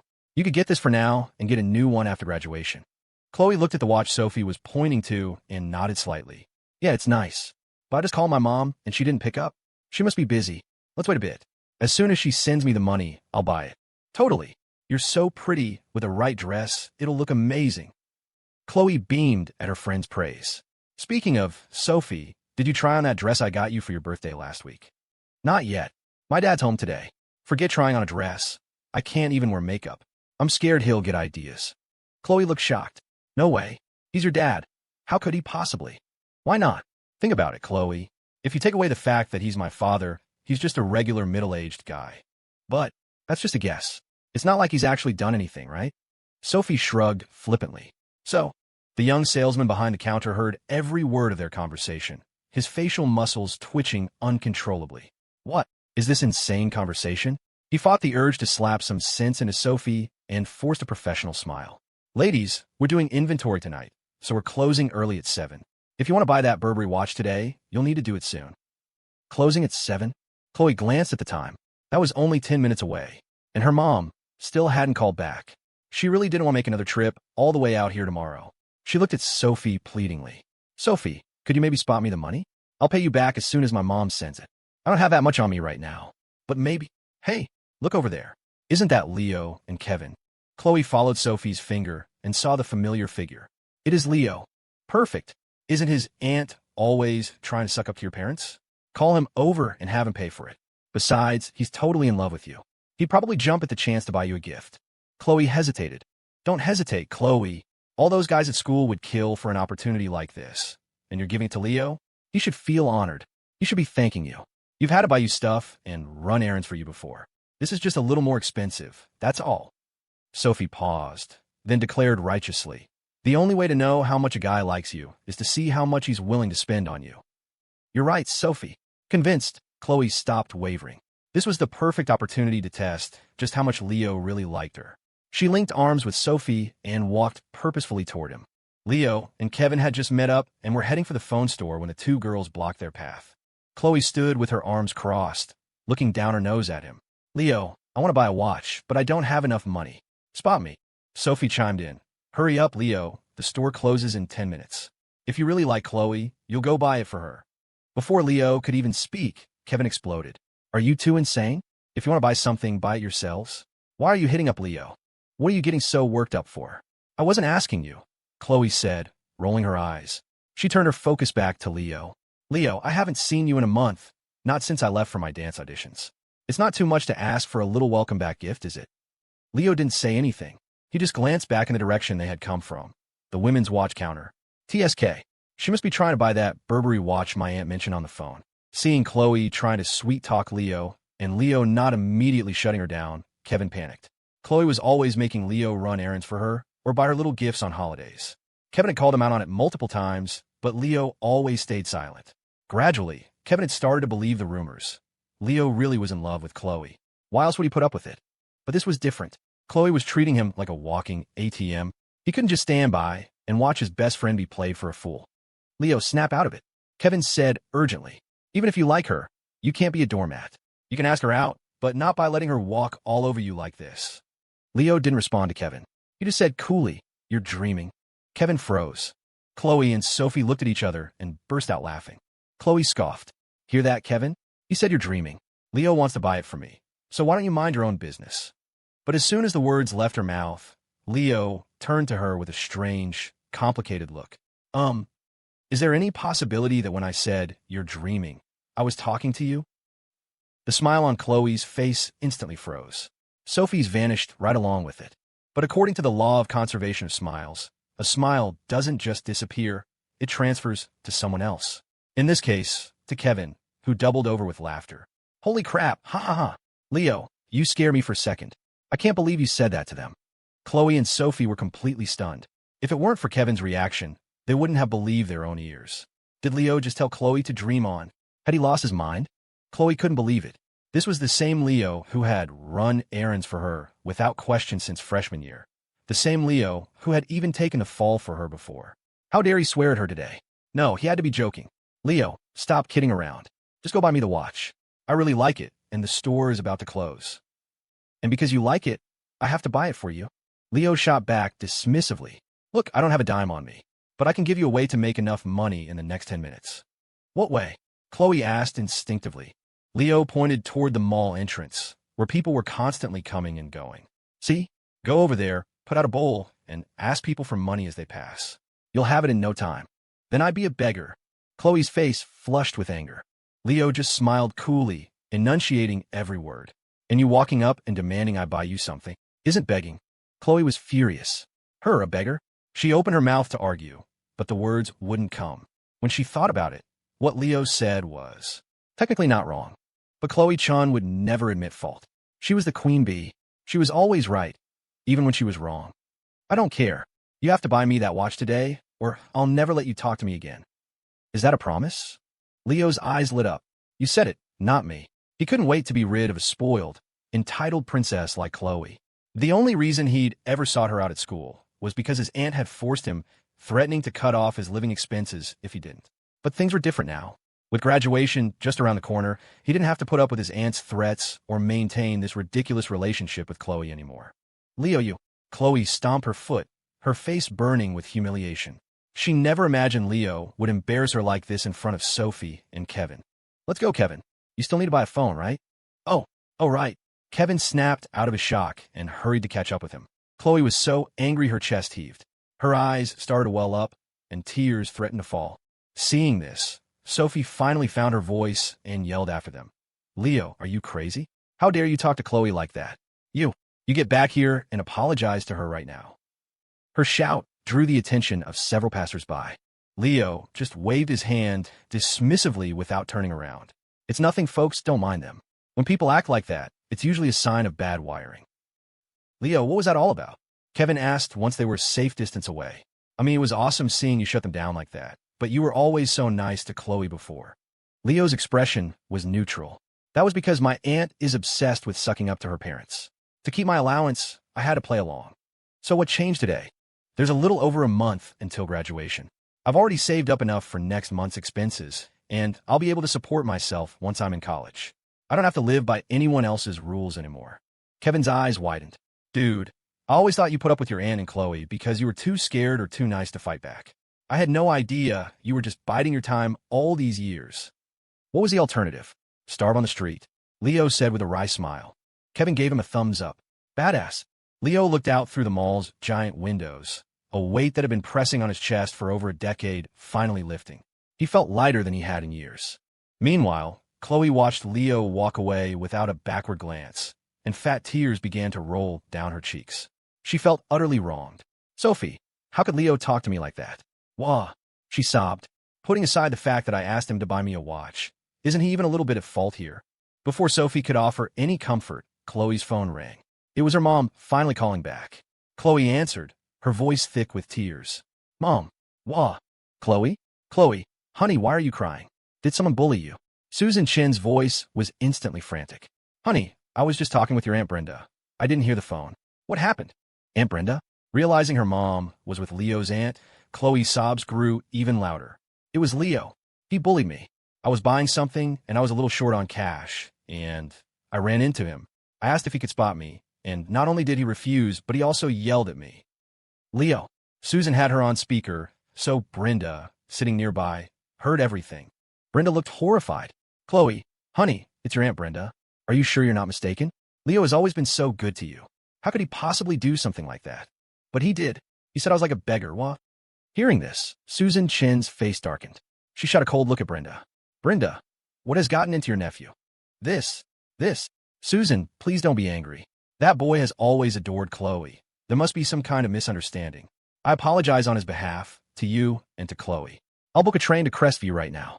I will absolutely get to the bottom of this and make sure Khloe gets the apology she deserves. Brenda said, her tone fawning and subservient, while internally she was cursing Leo to hell and back. Susan's expression remained icy. Do it quickly. With finals approaching, I don't want this negativity affecting Khloe's performance. Of course, Susan. So about that matter with my husband, Carl.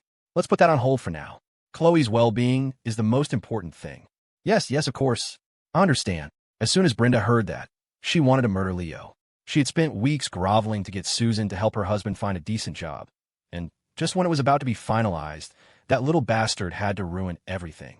Brenda left Susan's house and immediately called her husband, her voice shaking with rage. Carl, book me a ticket to Crestview right now. I'm going to skin that little son of a bitch Leo alive. This one will do. It's only $25. It'll last me until graduation. Kevin eventually chose a feature phone with huge buttons, looking like a senior citizen in a teenager's body. After saving Leo's number, he slung an arm around his shoulder. All right, Leo, let's go. To celebrate you finally telling off Khloe and breaking free from your vampire aunt, dinner's on me tonight. It's fine. Let's just find a food truck. Your track season is over, so your mom probably cut your allowance, right? Kevin grinned sheepishly. Yeah, I'm a little broke at the moment. In the end, they found a stall at a night market, grabbed a quick dinner, and went their separate ways. For the next 2 days of the long weekend, Leo didn't go anywhere. He stayed cooped up in his apartment, studying. He ignored the world outside, completely focused. On the afternoon of the final day, Leo finished his last practice test, stretched his arms high over his head, and sighed. A wave of melancholy washed over him. Around this time, other kids' parents were fussing over them, cooking special meals to boost their energy. Son, don't put too much pressure on yourself. It's okay, honey, as long as you try your best. Even if you don't do well, Mom and Dad are here for you. Take a break, sweetie. I made you some soup.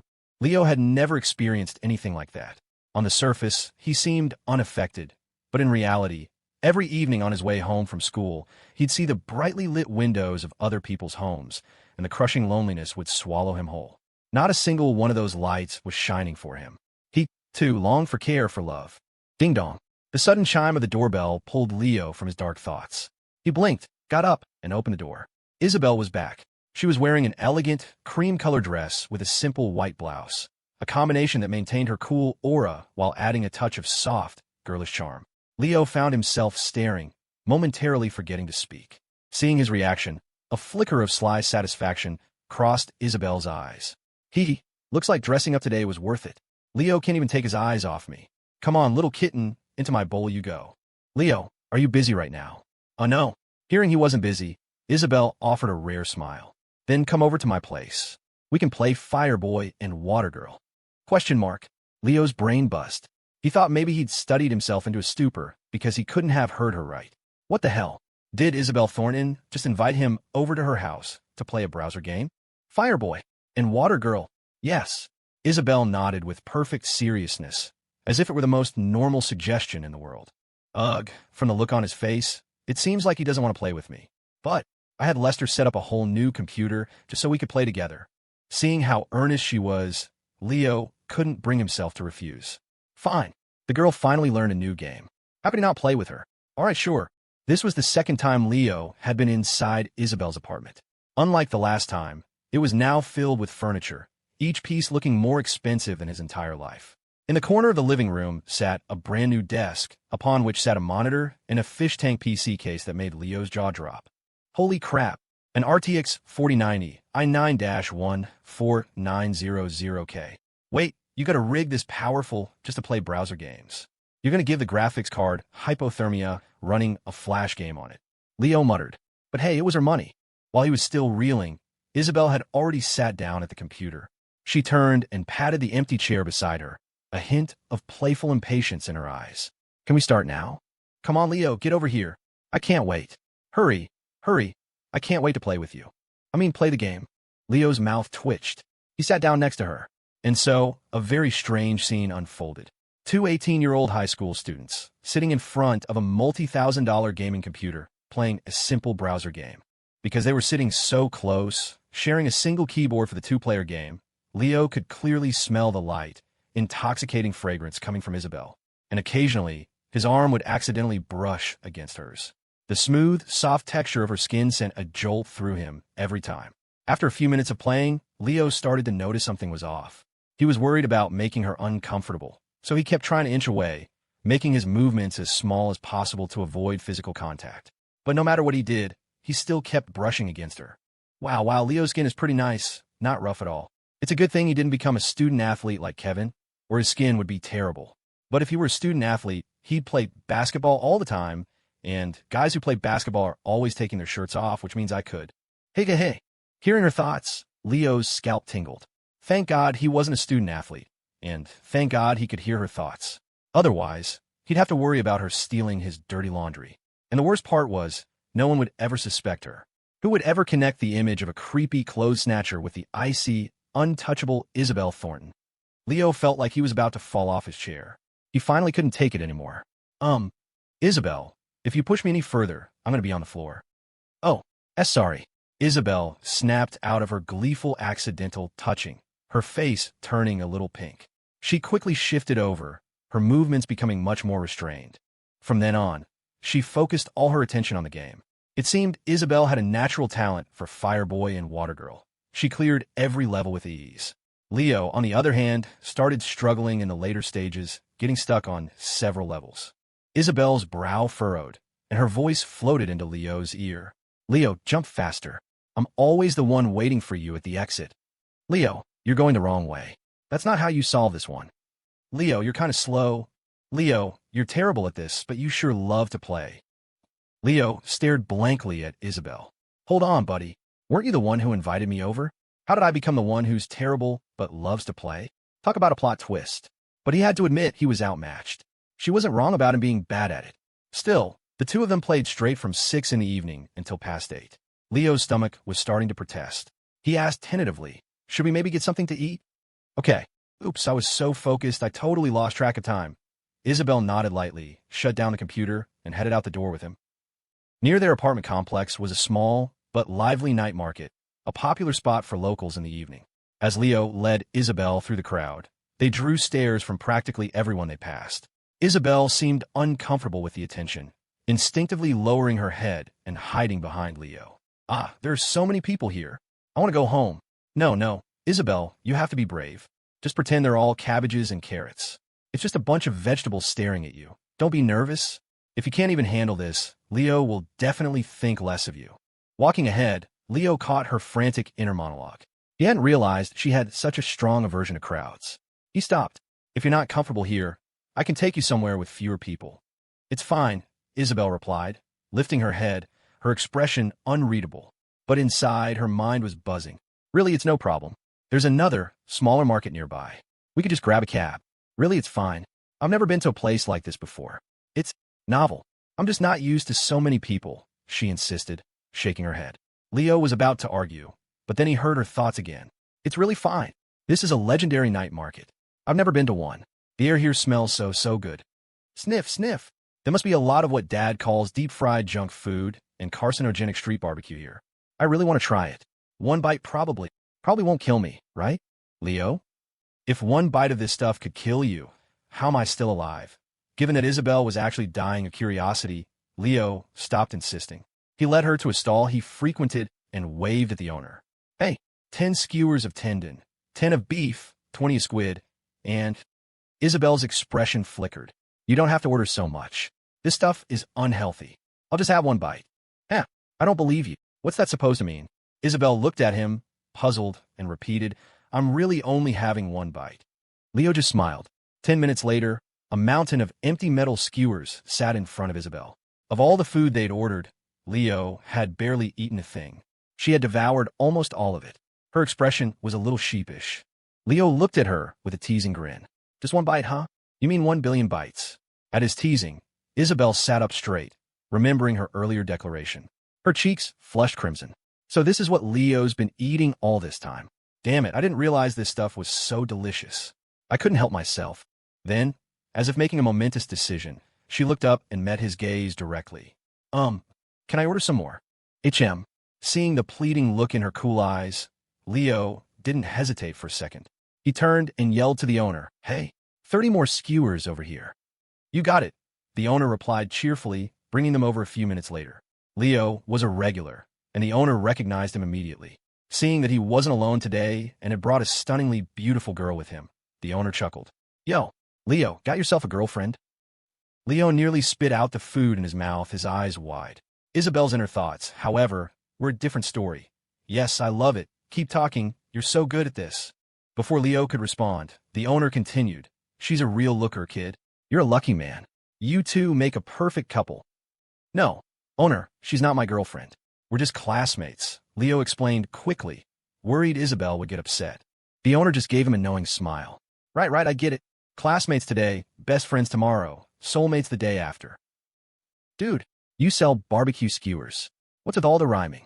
Are you studying for the GREs?" The owner walked away with a grin. Leo quickly turned to Isabelle.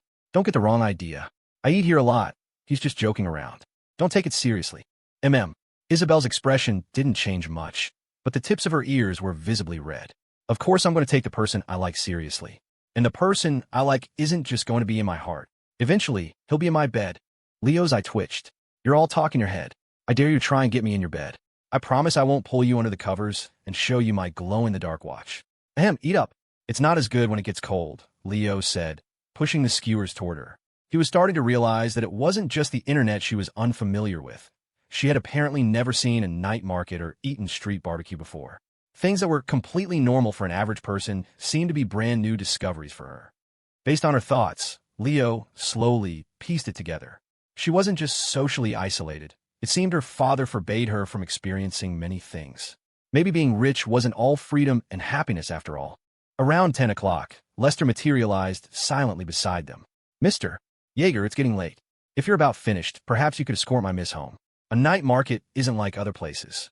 There are often drunkards around this time of night, and it's easy to run into trouble." "All right. Okay." Leo nodded, understanding Lester's concern.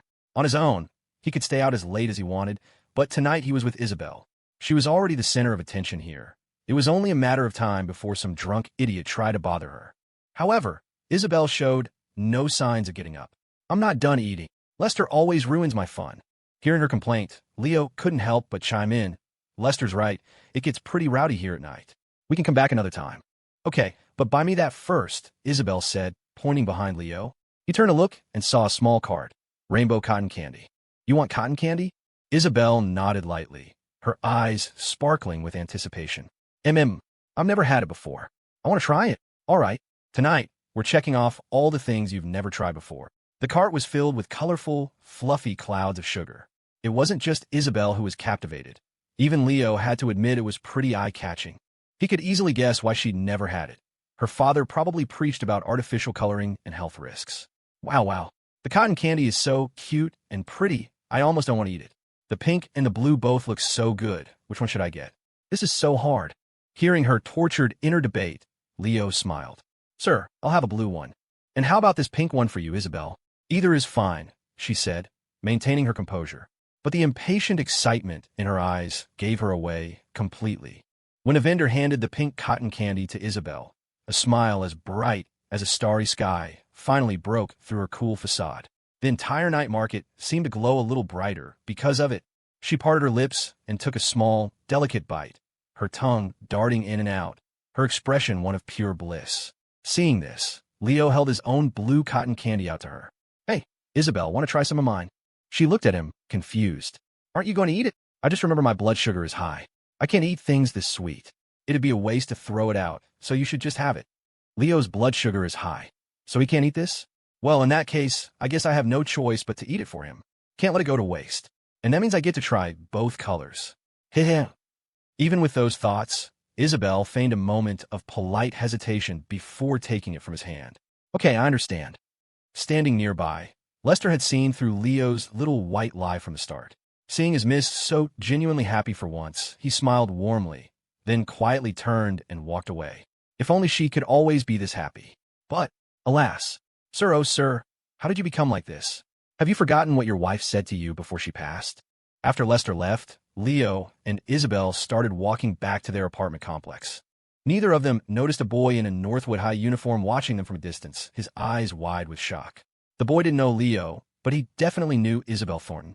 The school's ice queen, the goddess worshipped by countless guys, was out late at a night market with a boy.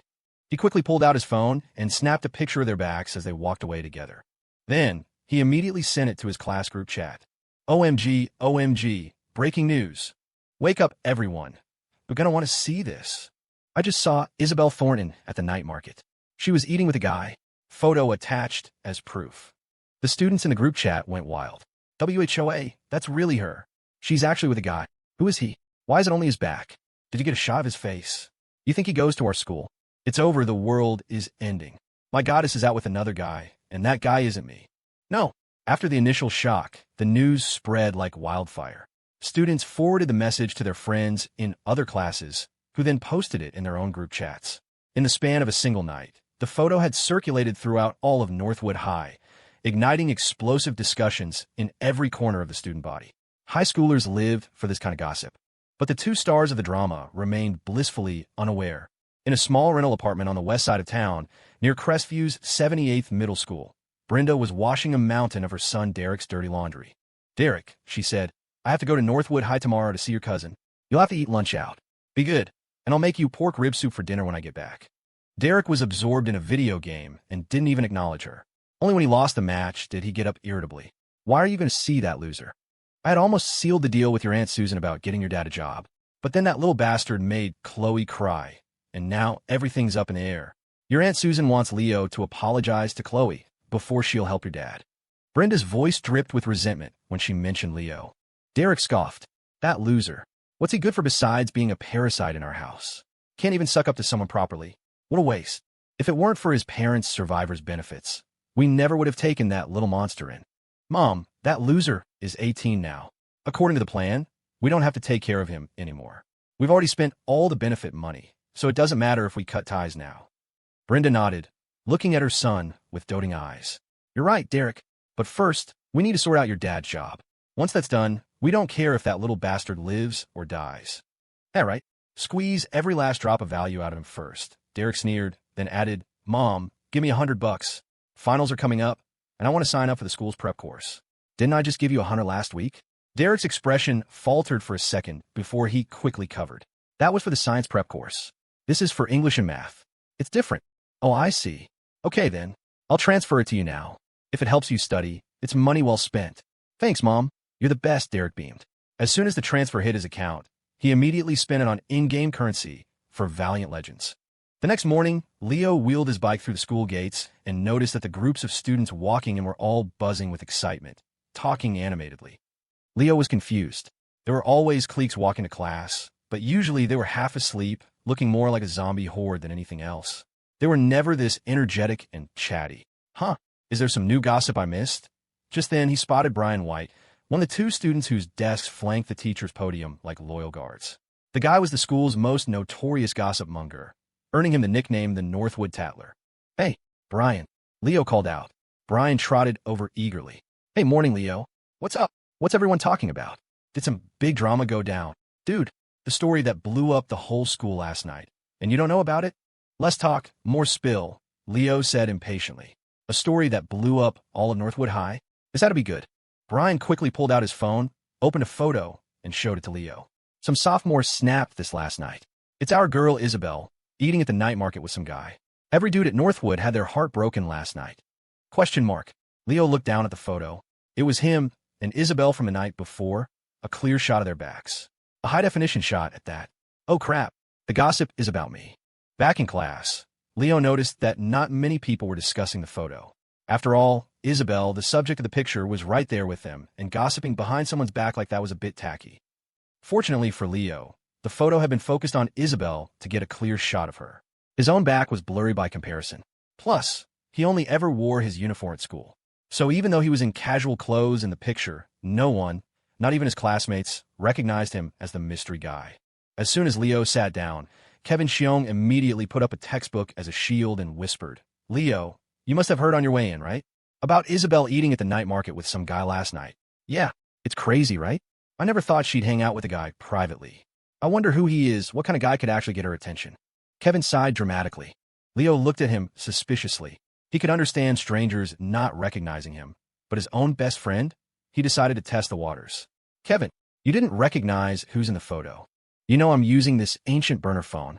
If I hadn't heard everyone talking about it on the way here, I wouldn't even know the story. So there's no way I've seen the picture, Kevin grumbled. Besides, everyone says the guy in the photo is super blurry. The whole school has seen it, and nobody knows who he is. What makes you think I could figure it out? Oh, okay. Never mind then. That made sense. Leo nodded and pulled out a textbook for morning reading. It was better if his identity as the male lead remained a secret. He wasn't worried about rumors about himself, but he didn't want the exposure to bring more unwanted attention to Isabelle. After the last few days, he knew how much she disliked it. But Kevin was the type who couldn't stay quiet if he wasn't sleeping. His eyes darted around, and he nudged Leo suggestively. Leo, I heard the night market Isabelle was at is the one right by your apartment. The way you just asked me that. You're not trying to take advantage of the blurry photo and pretend the guy with her was you, are you? No, I don't believe you for a second. The other day you told me she moved in next door to you. You're just looking for a chance to rub it in my face, right? Fine, I'll play along. Kevin's voice turned comically theatrical. He put on an exaggeratedly shocked expression. No way. Leo, you're really Isabelle's neighbor? And you were the one at the night market with her last night? You're a legend. Teach me your ways. Oh, great master of wooing school goddesses. Leo, why aren't you saying anything? Talk to me. Kevin whined in Leo's ear, his fake shock wearing thin. When Leo continued to ignore him, Kevin lost interest, muttered boring, and slumped onto his desk to sleep. Ring. The bell for the end of morning reading had barely rung when Brian White, the tattler, scurried over to Kevin's desk. Kevin. Hey. Kevin, I heard you lost your phone, and you're using a burner now. Yeah, I lost it. What of it? Kevin, woken from his nap, was grumpy. Brian grinned, glanced over at Isabelle's desk, and lowered his voice. Then you've only heard the news about Isabelle, but you definitely haven't seen the photo. And I, Brian White, cannot allow anyone in my presence to be deprived of seeing the evidence. Brian winked triumphantly, whipped out his phone, and shoved the picture in Kevin's face. Though sleepy, Kevin was genuinely curious to see what the guy with Isabelle looked like. He rubbed his eyes and leaned in for a closer look. The next second, all traces of sleep vanished from his face. His eyes nearly popped out of their sockets, and his face drained of all color. He was frozen, staring at the photo for a full 5 seconds. With just one glance, Kevin recognized the back of the boy standing next to Isabelle. To be precise, he'd recognize that person even if he were reduced to ashes. That's my freaking brother Leo. Who else could it be? Brian, seeing Kevin's dumbfounded reaction, was about to say something when he caught sight of the dean of students passing by the classroom door. He yelped, snatched his phone back, and scurried away.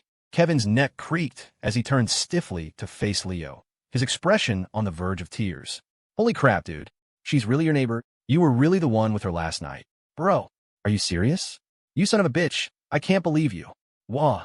Hearing Kevin repeat his earlier sarcastic lines, this time with genuine, tear-filled despair, Leo almost burst out laughing. Talk about a complete 180. Leo shrugged helplessly. Ahem, I told you from the beginning. You're the one who didn't believe me. Damn it, don't say another word. Every time I think about how I refuse to believe you, I just feel like a complete idiot. Worried Kevin would broadcast the news to the whole school, Leo warned him, dude, you gotta keep this to yourself. Don't tell anyone, or I'll end up on the school's most wanted list. No problem. But you have to tell me what else has been going on between you two. How did you end up at the night market with her? She's the ice queen, the Thornton heiress. Leo hesitated. I think it's better if you don't know. I'm afraid you couldn't handle it. Impossible. I can handle anything. All right. That day, we were supposed to go to the gaming lounge together, and you bailed? Isabelle showed up instead, and then... Question mark. Kevin felt like he'd been shot through the heart with 1,000 arrows. Before Leo could even finish, he moaned, don't say any more. I admit I was being an ass earlier. Just thinking about you being her neighbor now makes me sick with envy. My own failure is painful, but my brother's success is even more agonizing. Just then, the bell for class rang.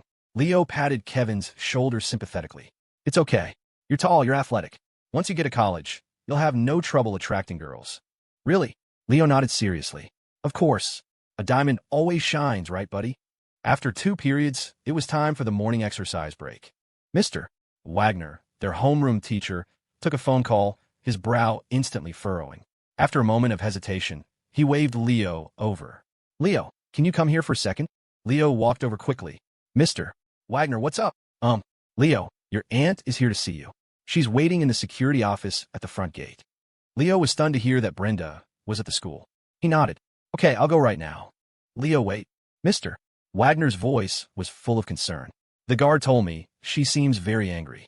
Is she giving you trouble again? If you want, I can go with you. Thanks, Mr. Wagner, but I can handle it. Leo declined his teacher's kind offer with a small smile and turned to jog toward the front gate. Watching him go, Mr. Wagner sighed. Such a good kid. It's a shame he has a family like that. Before he could finish his thought, Isabelle, who had been standing in the front row, walked up to him. She glanced calmly in the direction Leo had gone, her face a blank mask. Teacher, I'm not feeling well. I like to go back to the classroom to rest. In 3 years of high school, Brenda had come to Northwood a handful of times at most. She'd skipped most of Leo's parent-teacher conferences. Combining that with what Mr.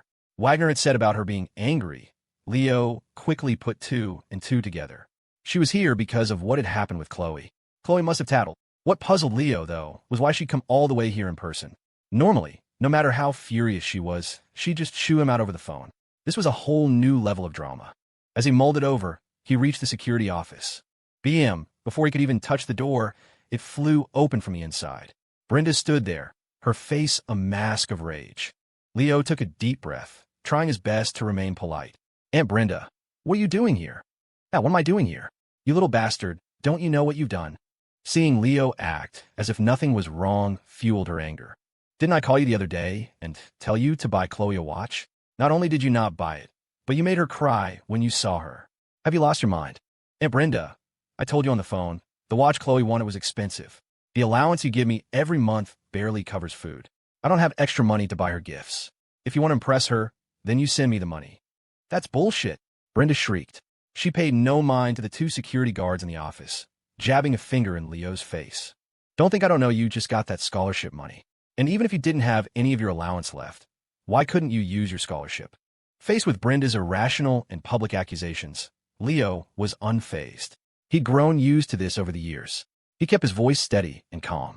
Aunt Brenda, I'm a senior. Besides daily meals, I have to buy a lot of practice tests and workbooks. Those things cost money. He paused. I've never asked you or Uncle Carl for money for those things. My scholarship is what pays for them. Derek is a senior too. He's asked you for hundreds of dollars for his prep books, hasn't he? That has nothing to do with it. Brenda sputtered, knowing she had no ground to stand on. It was true. Her own son, Derek, had cost them a fortune in study materials, while she and her husband had never given Leo a cent for his. But an adult like Brenda would never admit she was wrong. She planted her hands on her hips, becoming even more aggressive. Even so, you had no right to talk to Khloe like that. Do you have any idea how your uncle and I have humbled ourselves in front of her family all these years, just to give you and your cousin Derek a better life? Your uncle has been unemployed since the new year. I begged Khloe's mom to find him a job, and she finally agreed the other day. But because you little bastard, bullied Khloe, she put the whole thing on hold. Brenda's voice was sharp and piercing, her words firing like a machine gun. Leo tried to interject, but she steamrolled over him. Who do you think you are? After your parents died, if your uncle and I hadn't raised you, you'd be begging on the streets right now. You're just a self-righteous, ungrateful brat. Brenda grew more agitated, her voice rising until the security guards were staring openly. Watching her vent all her baseless resentment onto him, Leo's heart turned to ice. He had seen her true colors years ago. This time, he didn't hold back. He lifted his head, his gaze locking onto hers.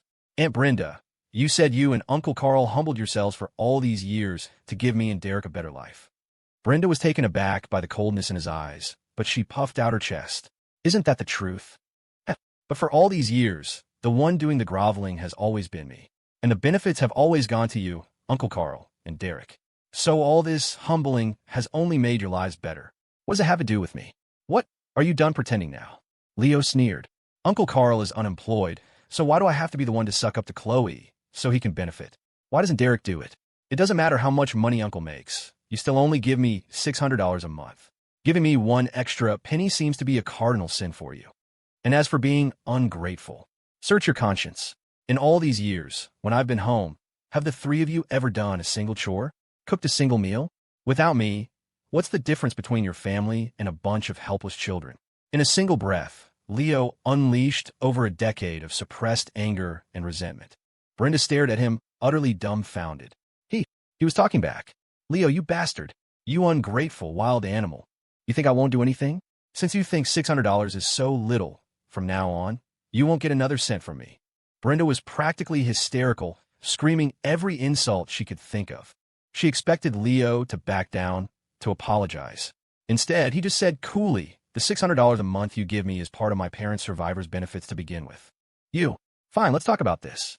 You're going to buy that watch today, take it to Khloe, and apologize to her personally."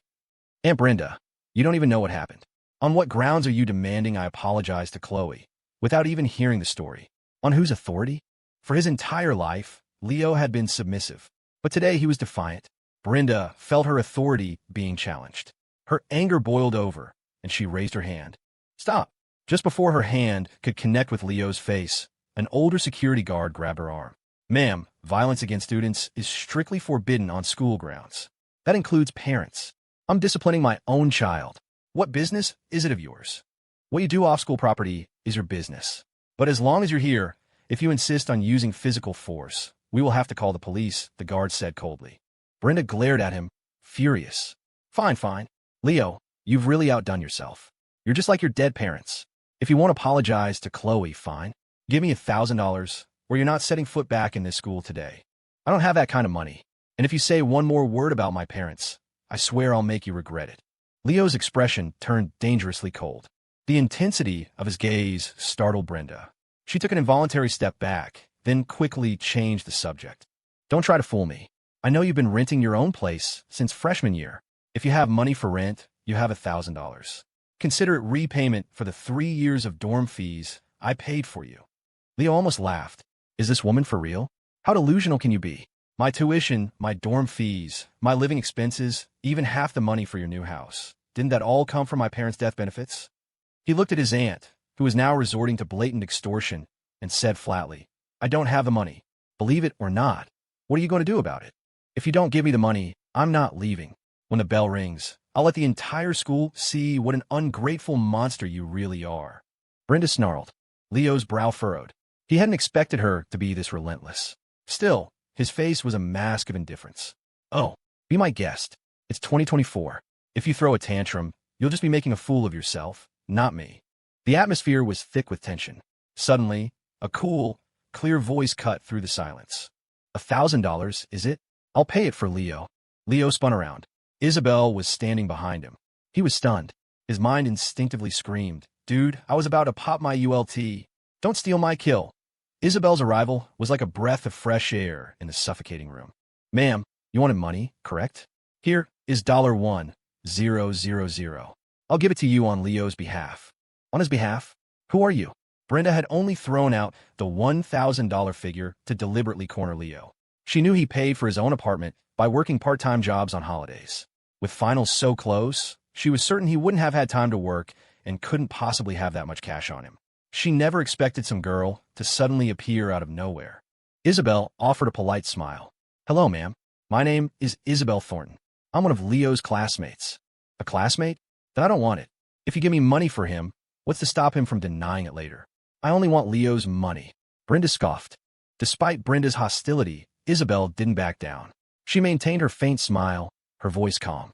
"Ma'am, I understand your concern. However, this is money that Leo lent to me previously. So, technically, this money is coming from him." "Isabelle, no, don't. Leo started to protest, but Isabelle gently placed a hand on his arm. "It's okay, Leo. Don't worry." Leo's mouth opened, then closed. He wanted to say more. "Dude, why are you giving this psycho money? I was about to go nuclear on her. You totally stole my kill, but in his entire life, no one had ever stood up for him like this." For that reason, he couldn't bring himself to say another word. His nose started to sting, and his eyes burned. It also gave him a moment to calm down. If he completely blew up at Brenda now, the ensuing drama would only distract him from his finals. No matter the outcome, that would be a victory for her. He decided to stick to his original plan. Brenda's eyes, fixed on the cash in Isabelle's hand, gleamed with greed. This was an unexpected windfall. Her original goal was just to humiliate Leo, but now she was about to walk away with $1,000. "Fine," Brenda said, feigning reluctance. "If that's the case, then give me the money." Isabelle handed the cash over. Brenda snatched it and shoved it into her pocket, as if afraid she'd change her mind. Watching the whole exchange, a wave of warmth spread through Leo's chest. Brenda took 2 steps back and shot a final, venomous look at Leo. "You ungrateful brat. I'll let you off the hook for today. But once I'm done with my business, you're going to get what's coming to you." With that, she shoved past the security guard and stormed out of the school. The guards retreated back into their office, leaving Leo and Isabelle alone. Leo sniffled, staring after Brenda's retreating figure and muttering under his breath, "Go to hell. $1,000? On the day of reckoning, you're going to spit out a lot more than that. Just wait until I slap all the evidence in your face. It's going to be a slaughter." Then, he turned back to Isabelle, his usual smile returning. "Thanks, Isabelle. But you really didn't have to give her the money. She was just trying to cause trouble. I was getting ready to unload on her." "I know. Then why did you?" "I was just passing by. I just thought, with finals so close, you shouldn't be bogged down by things like this," Isabelle said, her expression unreadable.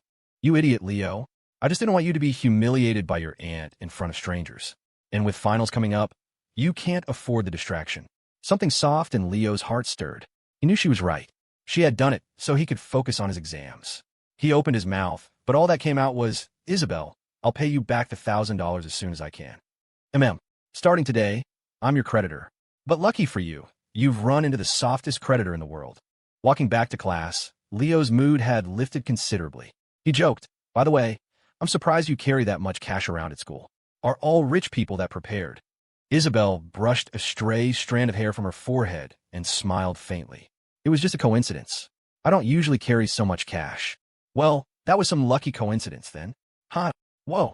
During third period, Kevin poked Leo from under the desk. "Leo, what did Mr. Wagner want during the morning exercises? I saw you rush off without even finishing." "My aunt was here." "What? Did hell freeze over? What did that old vampire want?" "She was thirsty, came looking for some blood. If Isabelle hadn't stepped in, I probably would have knocked her out."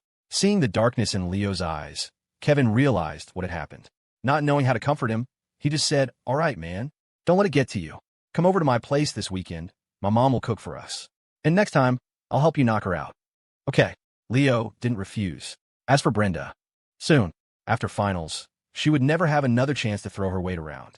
Over the years, Leo had carefully collected evidence of how she and her family had misappropriated his parents' survivor benefits. The day of reckoning would come after graduation. The hunt was about to begin. During third period, for the first time in a long time, Leo wasn't listening to the lecture. His attention was entirely on Isabelle. He wanted, more than ever, to understand where her feelings for him had come from. When the bell rang at the end of the period, the class erupted in cheers. The last period of the day was gym, a class they only had once every 2 weeks. "Finally, I'm going to play so much basketball. Come to think of it, this is probably our second to last gym class ever." "Yeah, time flies." The students chattered as they headed out to the athletic fields. Just before they reached the field, Mr.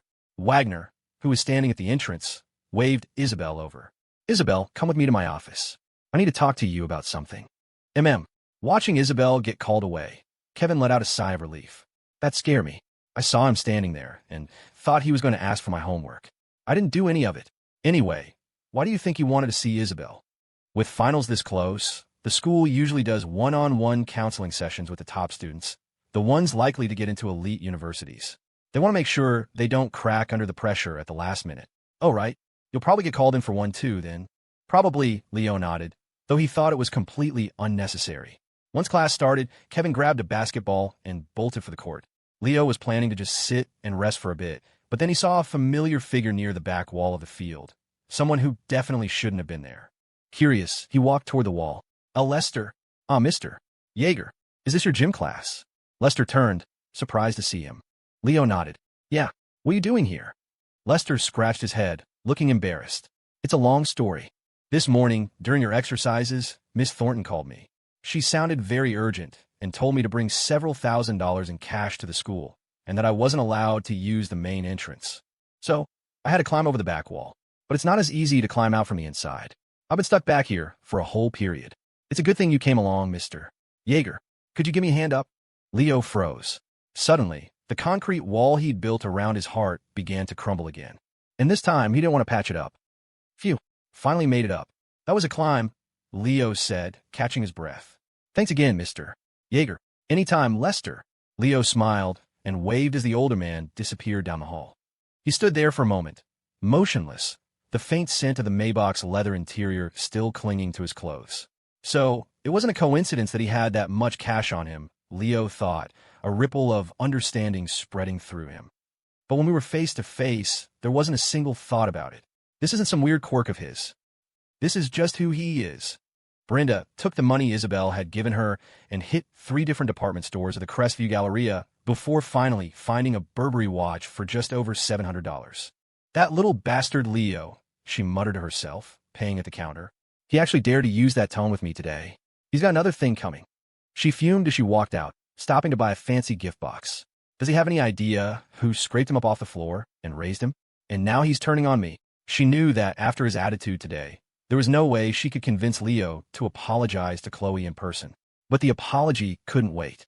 The job her husband, Carl, was supposed to get through Khloe's mother was hanging in the balance. If this fell through, Brenda pulled out her phone and called Khloe, deciding to deliver the apology on Leo's behalf. Hello, Khloe, sweetie? It's your Aunt Brenda. Oh, hi, Aunt Brenda. What's up? It's about the other day, with Leo being such a brat.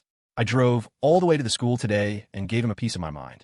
He finally realized what a jerk he was being, and he wants to apologize to you in person. We're right by the school now. If you're free, why don't you come grab his gift? I think you're going to love it. An apology? Khloe was in the cafeteria with her friend Sophie. At the mention of Leo, her eyes lit up. Huh, serves you right, Leo Yeager. Mom was right. Your aunt is the only one who can put you in your place. To avoid looking too easy, she feigned reluctance. Aunt Brenda, it's okay, really. I don't think it's necessary. I'm not ready to forgive him. Oh, come on, sweetie. Just do it for me. Whether you forgive him or not, at least take a look at the gift first. Khloe paused. Well, okay.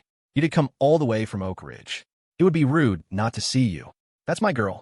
You're so thoughtful, Khloe. After hanging up, Khloe turned to Sophie with a triumphant grin.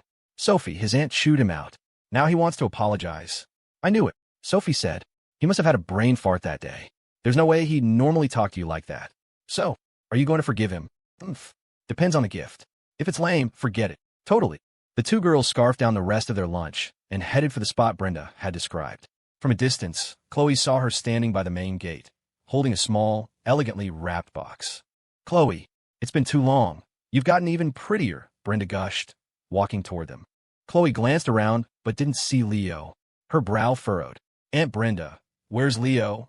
Oh, well, you know how boys are. So much pride. He felt so bad about how he treated you that he was too embarrassed to face you. He asked me to give you this instead. He said he hopes you two can still be good friends and that he'll never be mean to you again. Khloe's face fell. He won't even apologize in person? That's not sincere at all. I don't want to forgive him. She grabbed Sophie's arm, ready to leave. Wait, sweetie, don't be hasty. Brenda quickly blocked their path, pressing the gift into Khloe's hands. Just look at what he got you. He spent a long time picking it out.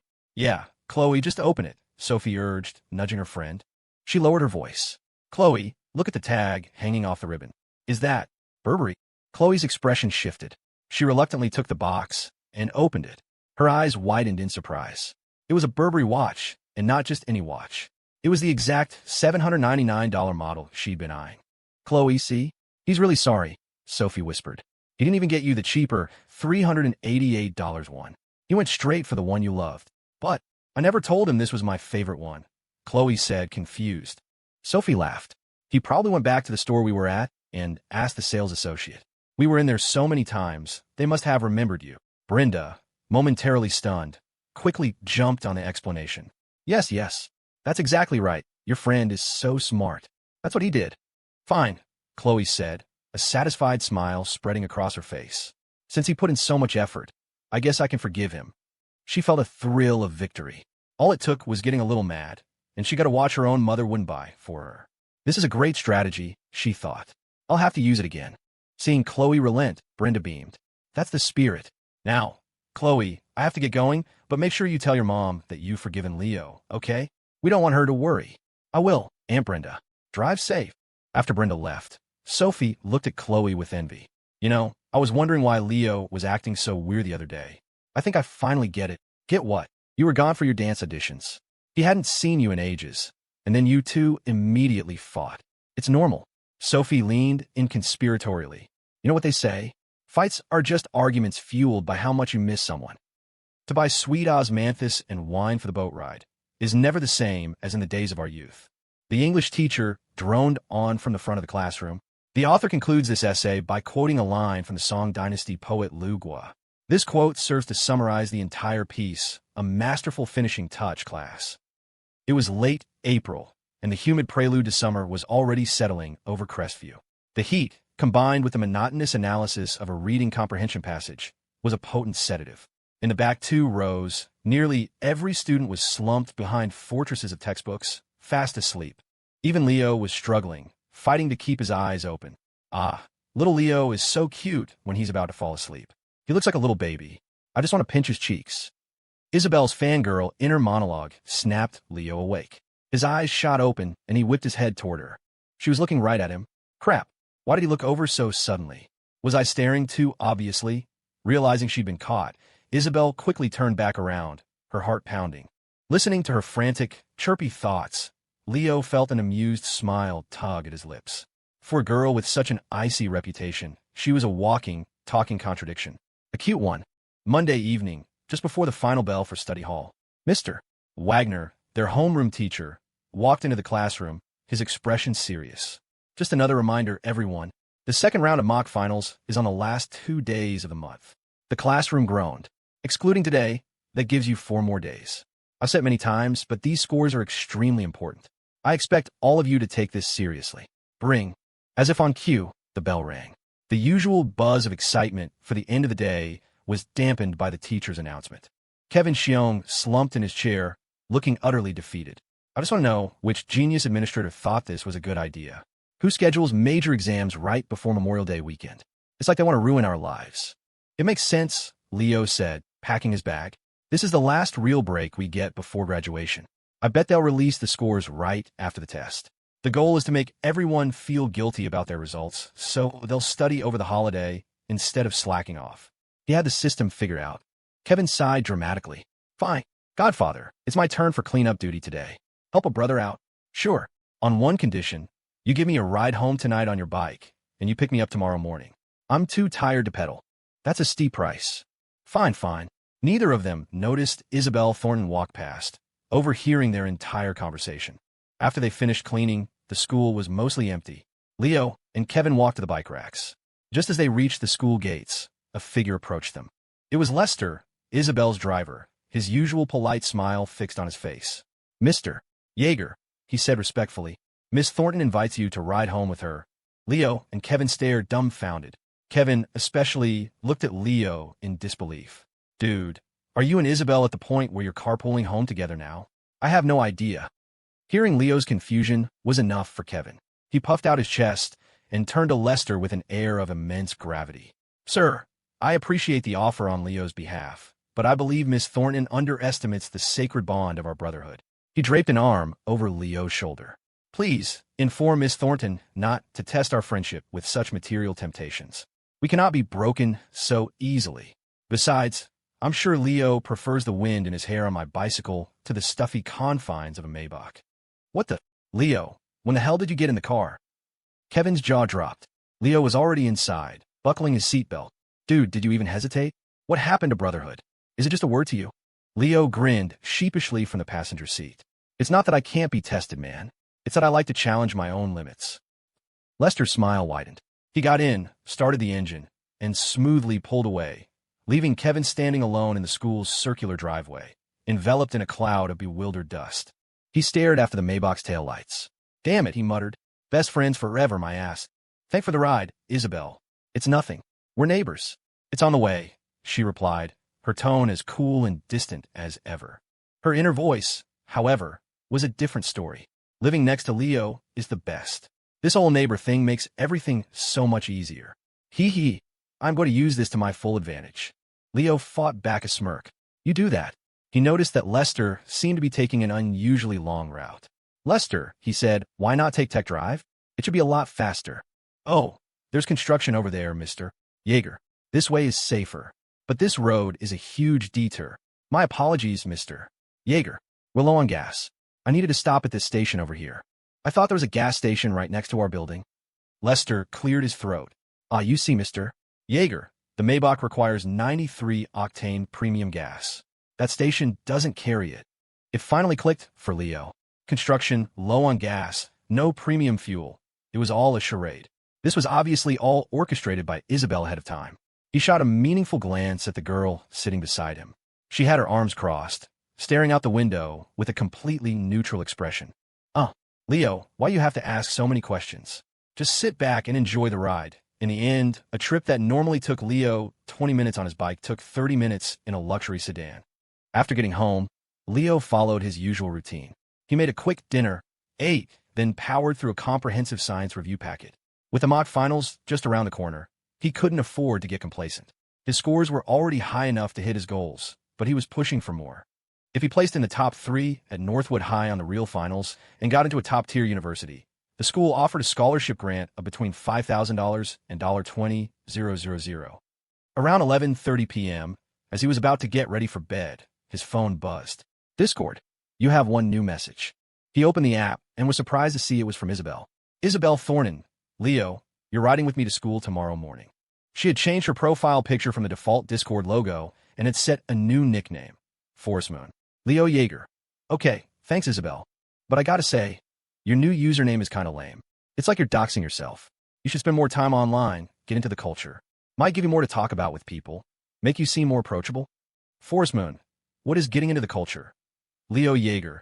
It just means browsing websites, getting information, playing games, that kind of stuff. It's all part of the online experience. Forest Moon, I see. Perhaps my username is lame.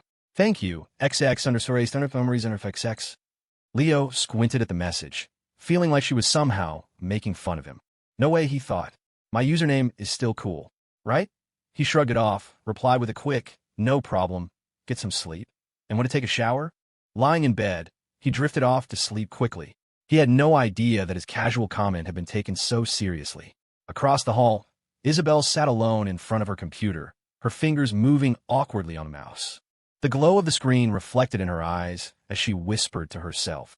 This, she murmured, clicking through a dizzying array of memes and forums. Will this make me closer to you? Morning. Leo woke up late. With no time for a proper breakfast, he grabbed a piece of toast and rushed out the door. Good morning. Whoa. Leo jumped, startled. He looked up to see Isabelle standing by his door, her pink backpack slung over her shoulder. He suddenly remembered their exchange from last night. Sorry. He mumbled through a mouthful of toast. Overslept. Have you been waiting long? No, I just got out. Don't worry, Lester drives fast, Isabelle said, her eyes flicking to the toast in his mouth. The toast Leo's eating looks so good. I want a bite. A tiny smile played on her lips as she turned and pressed the elevator button. The door slid open, and she stepped inside. Leo hastily swallowed his toast and followed her in. As the doors closed, the small space became quiet, their breathing suddenly audible. Isabelle snuck a glance at him in the polished metal wall. Hee. Leo has a piece of hair sticking straight up. It's so cute. Her gaze was fixed on the rebellious cowlick on the crown of his head, and she couldn't suppress her smile. A cowlick. The air froze. Leo nonchalantly raised a hand and smoothed his hair down. Behind him, Isabelle's cheeks puffed out, a flicker of disappointment in her eyes. Humph. Sitting in the back of the Maybach S680, watching students furiously pedaling their bikes outside, Leo felt an unfamiliar sense of superiority. So this is what it's like to ride in a Maybach every day? Damn. I can't get used to this. It'll spoil my butt. Must resist. More importantly, the ride only took 10 minutes. He couldn't hold it in any longer. So last night, they really did take a 20-minute detour on purpose. We're here, Miss Thornton, Mr. Yeager. Hey, Isabelle, maybe you should get out first, Leo said, eyeing the bustling school entrance. I'll wait until there are fewer people around. I don't want to get put on some hit list by the other guys. He expected her, with her usual personality, to just say whatever and leave. He was not prepared for what came next. Isabelle glanced at him, her expression deadpan, and uttered the most baffling sentence he had ever heard. Okay, go off, King. A little chilly in here. Or is it just you? Leo and Lester both stared at her, their minds short-circuiting. They both wondered if they were still half asleep, because there was no way those words just came out of Isabelle Thornton's mouth. Isabelle, my dear Ice Queen, what happened to your personality? Gulp. Leo swallowed hard, his expression a mix of confusion and horror. Isabelle, who taught you that? Internet culture, she said, lifting her chin proudly. Hee, I was online all night. Praise me, little Leo. Praise you? Are you kidding me? Leo buried his face in his hands. That phrase doesn't really work in this situation, and your facial expression is all wrong. I'll go online and study more tonight then. Leo felt a headache coming on. Please don't. For your own good, just stay offline. Oh, Isabelle's cool mask slipped back into place. She grabbed her backpack and got out of the car, heading into the school. Inside the car, Lester slowly turned to look at Leo. Mr. Yeager, he said in a low, conspiratorial voice. Did you teach my young miss to say that? I'm gonna be late, Lester, bye. Leo bolted from the car. Watching them disappear into the school, one after the other, Lester broke into a wide, fond smile. Tisk, tisk. Miss Thornton and Mr. Yeager are more and more compatible every day, he murmured to himself. It awakens the long-dormant teenage girl in my heart. This is even better than reading my bad boy next door. Leo sprinted into the classroom and collapsed into his seat just as the bell rang. Kevin immediately leaned over. Well, look who decided to show up. Did the Maybach get stuck in traffic, Mr. Yeager? Don't be such a drama queen. Kevin was still sour about the night before. You have no backbone, man. I thought you could withstand the temptation, but all it took was one Maybach, and you folded. What are you talking about? Leo said, his expression suddenly grave. Kevin, my friend, your thinking is small. Your whole worldview is flawed. What Maybach? What temptation? I'll admit, Isabelle Thornton is attractive, but you can't test a man of my caliber with such trivial things. And let me be clear, what right does a woman have to test me? The only things that can test me are the free market and the American dream. Leo delivered the lines with such theatrical flair that he almost believed them himself. I'm a Sigma male. But Kevin wasn't buying it this time. He smirked. And what if next time she invites you in her bed instead of her car? I would do my patriotic duty to help reverse the declining birth rate. Question mark. Kevin's face turned red. Where's your shame? Dude, where's your goddamn shame? You didn't even hesitate. And you looked so damn serious, like you were about to enlist. As they were bickering, a figure appeared at the back door. Slap. A plastic bag containing bread and a carton of milk landed unceremoniously on Leo's desk. Leo, this is breakfast. I bought it for you. Eat it while it's warm, or you'll get a stomachache. Question mark. Leo and Kevin exchanged a look of pure confusion. The person who had brought him breakfast was none other than Khloe. Leo was floored. Breakfast? For me? Who else? And don't look at me like that. I'm in a good mood today, so I picked something up for you. And I'm warning you, you have to eat all of it. Don't you dare waste any. This is the first time I've ever brought breakfast for a guy. Khloe declared, her tone a mix of command and smug superiority. Before Leo could respond, she lifted her left hand and waved it in front of his face. The Burberry watch on her wrist gleamed under the fluorescent lights. With a little humph, she spun around and walked away, looking incredibly pleased with herself. A moment later, Leo finally processed what had just happened. It made no sense. Kevin stared at Leo, bewildered. Dude, what's with her? Why is she bringing you breakfast? Didn't she used to make you buy breakfast for her? Did you break her brain when you yelled at her last time? How should I know? Leo said, rubbing his chin as he replayed the scene in his head. Maybe. She just wanted to show off her watch. Kevin considered this. It actually seemed plausible. He scoffed. What a complete moron. She's trying to say, see, Leo, I don't need you to buy me a watch. Now you regret it, don't you? She probably thinks if she uses her old tricks, you'll feel challenged and buy her something even more expensive to win her back. Man, she's so delusional. Meanwhile, outside the classroom, Khloe emerged from room 305, beaming. Sophie was waiting for her by the door. Khloe, did you give it to him? Of course. You should have seen the look on his face. He was so surprised, so shocked. It was written all over him. I bet he never imagined I'd buy him breakfast. Khloe giggled. You should take notes, Sophie. If you want a guy to chase you, you have to give him a little taste of sweetness every now and then. Take Leo. He made me mad, so he bought me this expensive watch to get me to forgive him. His reward was my forgiveness. But now I brought him breakfast. It's an unexpected bonus that will make him feel so touched, so validated. He'll think his gift was totally worth it. She looked smugly at her friend. That way, he'll only buy me more gifts in the future, because he'll think it's the key to getting more of my affection. Men are so simple, just like little boys. So easy to handle. Khloe was feeling very clever. What she didn't understand was that while a guy might act like a child when he likes you, the moment he doesn't, he becomes more mature than your own father. And Leo had never liked Khloe to begin with. So Leo, Kevin said, eyeing the bag on Leo's desk. Are you going to eat the breakfast from Khloe? You want it? Kevin shook his head violently. Just thinking about her grade A, smug face makes me want to puke. I'd lose my appetite. My point exactly. I can't eat it either. Leo looked at the breakfast with distaste. It wasn't that he was disgusted by Khloe's attitude like Kevin was. Free food was free food, after all. The real reason was that he didn't dare. From the moment Khloe had dropped the bag on his desk, Isabelle's inner monologue had been a nonstop broadcast. Khloe? What's she doing here? Is she gonna boss my little Leo around again? Leo, she's a bad woman. Aya, don't talk to her. Is she giving Leo breakfast? How dare she? I haven't even given him breakfast yet. How could she? Leo, you better not eat that bad woman's breakfast. If you do, I'll never play Fireboy and Water Girl with you again. Ugh, who am I kidding? Of course I'd still play with him, even if he ate it. Isabelle, you have no backbone. Leo had to bite his lip to keep from laughing. She couldn't even make a convincing threat in the privacy of her own mind. Isabelle, you really need to work on your villainy. Seeing that Leo had no intention of eating, Kevin glanced toward the trash can. So, toss it.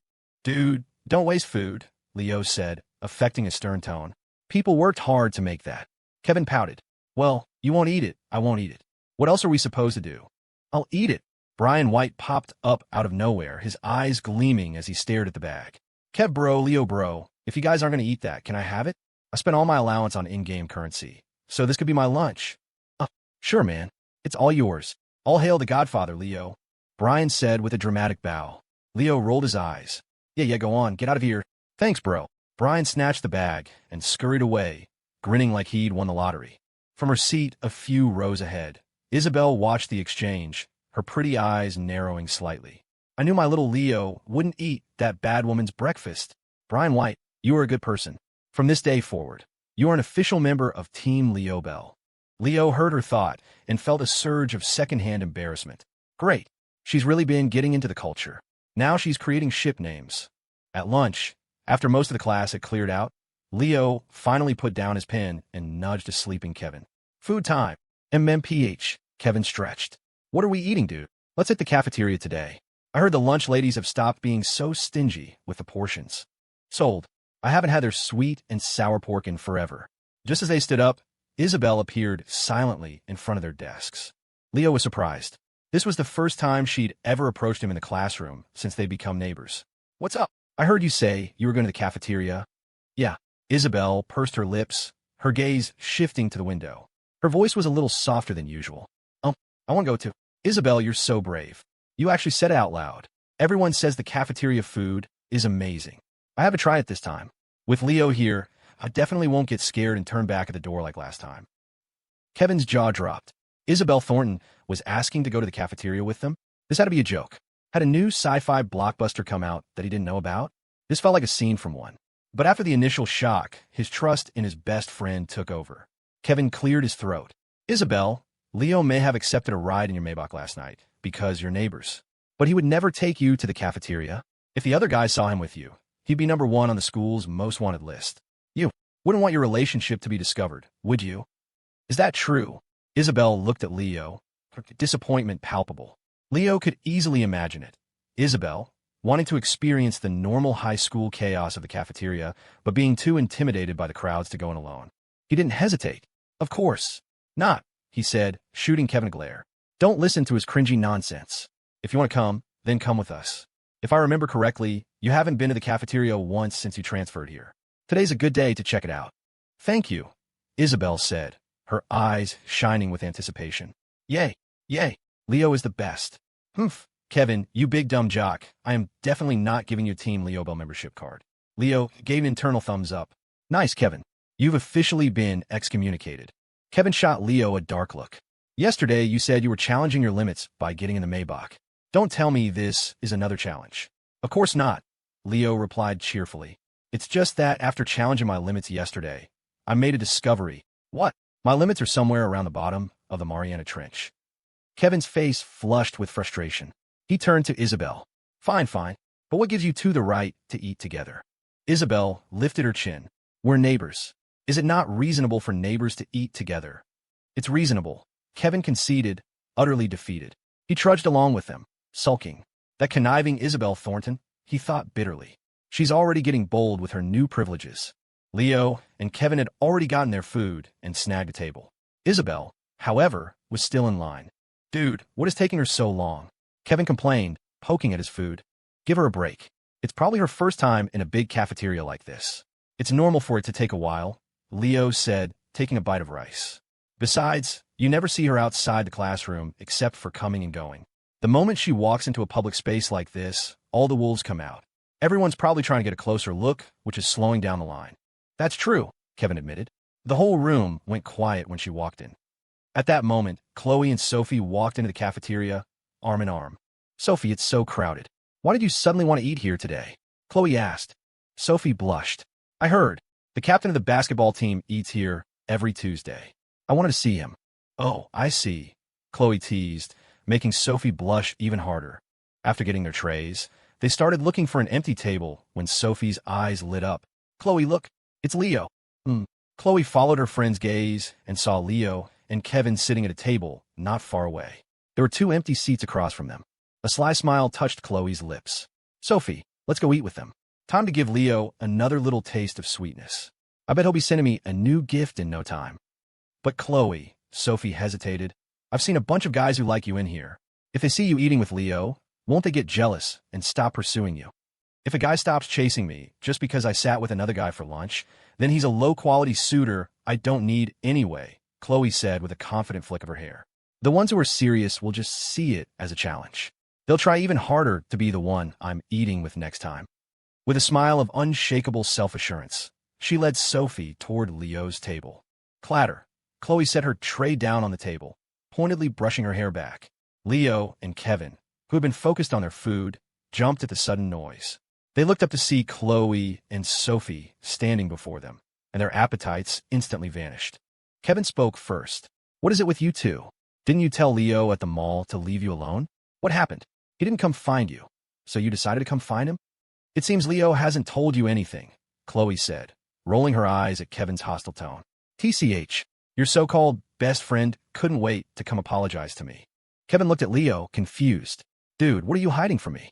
Exclamation question mark, exclamation question mark, exclamation question mark, exclamation question mark. Leo was completely lost. I haven't done anything. Seeing this, Khloe and Sophie exchanged a knowing glance. They were certain Leo hadn't told Kevin about the watch because he was too embarrassed. He had acted so tough at the mall. Admitting he'd crawled back to apologize would be a huge loss of face. Khloe waved a dismissive hand, her posture oozing arrogance. It's fine. Some things are better left unsaid. The point is, I'm eating lunch with you today. Question mark. A muscle in Leo's jaw twitched. What is with this girl's main character syndrome? She acts like eating with me is some kind of royal decree. He glanced over at Isabelle, who was almost at the front of the line, and said flatly, Please move. That seat is taken. What do you mean? Khloe was stunned. Leo, do you hear yourself? I'm telling you that I am eating lunch with you. Do you not understand? Leo nodded. I understand perfectly, but I don't want to eat with you. And besides, that seat is already taken. She's on her way over. Khloe froze, unable to process his words. She had never imagined he would say something like that. It was impossible. Her brow furrowed. Hey, I only forgave you because you bought me my favorite watch. And now that I'm gracing you with my presence, you're giving me this attitude? Are you trying to make me ignore you again? What are you talking about? When did I buy you a watch? Leo asked, genuinely bewildered. Seeing his blank expression, Khloe faltered. Wasn't it you? She said, her confidence wavering. Yesterday you bought a Burberry watch and were too embarrassed to apologize in person. So you had your aunt give it to me? Leo almost choked on his food. He couldn't hold back a snort of laughter. It all finally made sense. Oh my God, Brenda actually did it. She pretended to be me so her husband could get a job. He struggled to keep a straight face. So that's why you're acting so strange.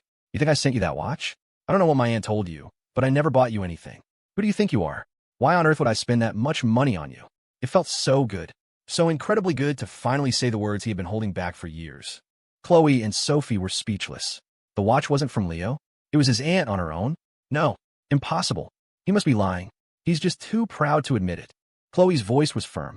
If you didn't send the watch, then why did you accept my breakfast this morning? The confrontation had started to draw a crowd. Khloe was, after all, one of Northwood's most popular girls. This was drama, and the cafeteria was here for it. Leo rubbed his nose, feeling a pang of secondhand embarrassment for her. Have you considered the possibility that you left so quickly this morning I didn't have time to react? You're lying. You definitely ate it. Khloe refused to believe him. Leo shrugged, about to say believe what you want, when Brian White suddenly appeared out of the crowd. He's not lying, Brian announced. This morning, Leo told Kevin he wouldn't even feed it to a dog and was about to throw it away. But hey, guess what? I'm basically a dog, so I asked for it for my lunch. Here, I haven't even finished it yet. He held up a plastic bag. It was the breakfast Khloe had given Leo. The sight of the bag shattered Khloe's composure. She remembered how she'd smugly delivered the breakfast, how she'd flaunted the watch, how she'd arrogantly sat down across from him just moments ago. The memories flooded her, and her face burned with shame and anger.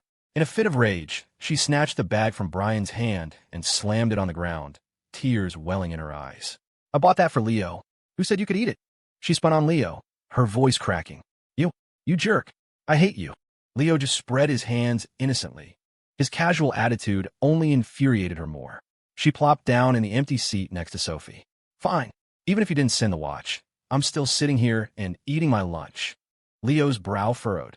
"I told you, that seat is taken." "Oh, please, Leo.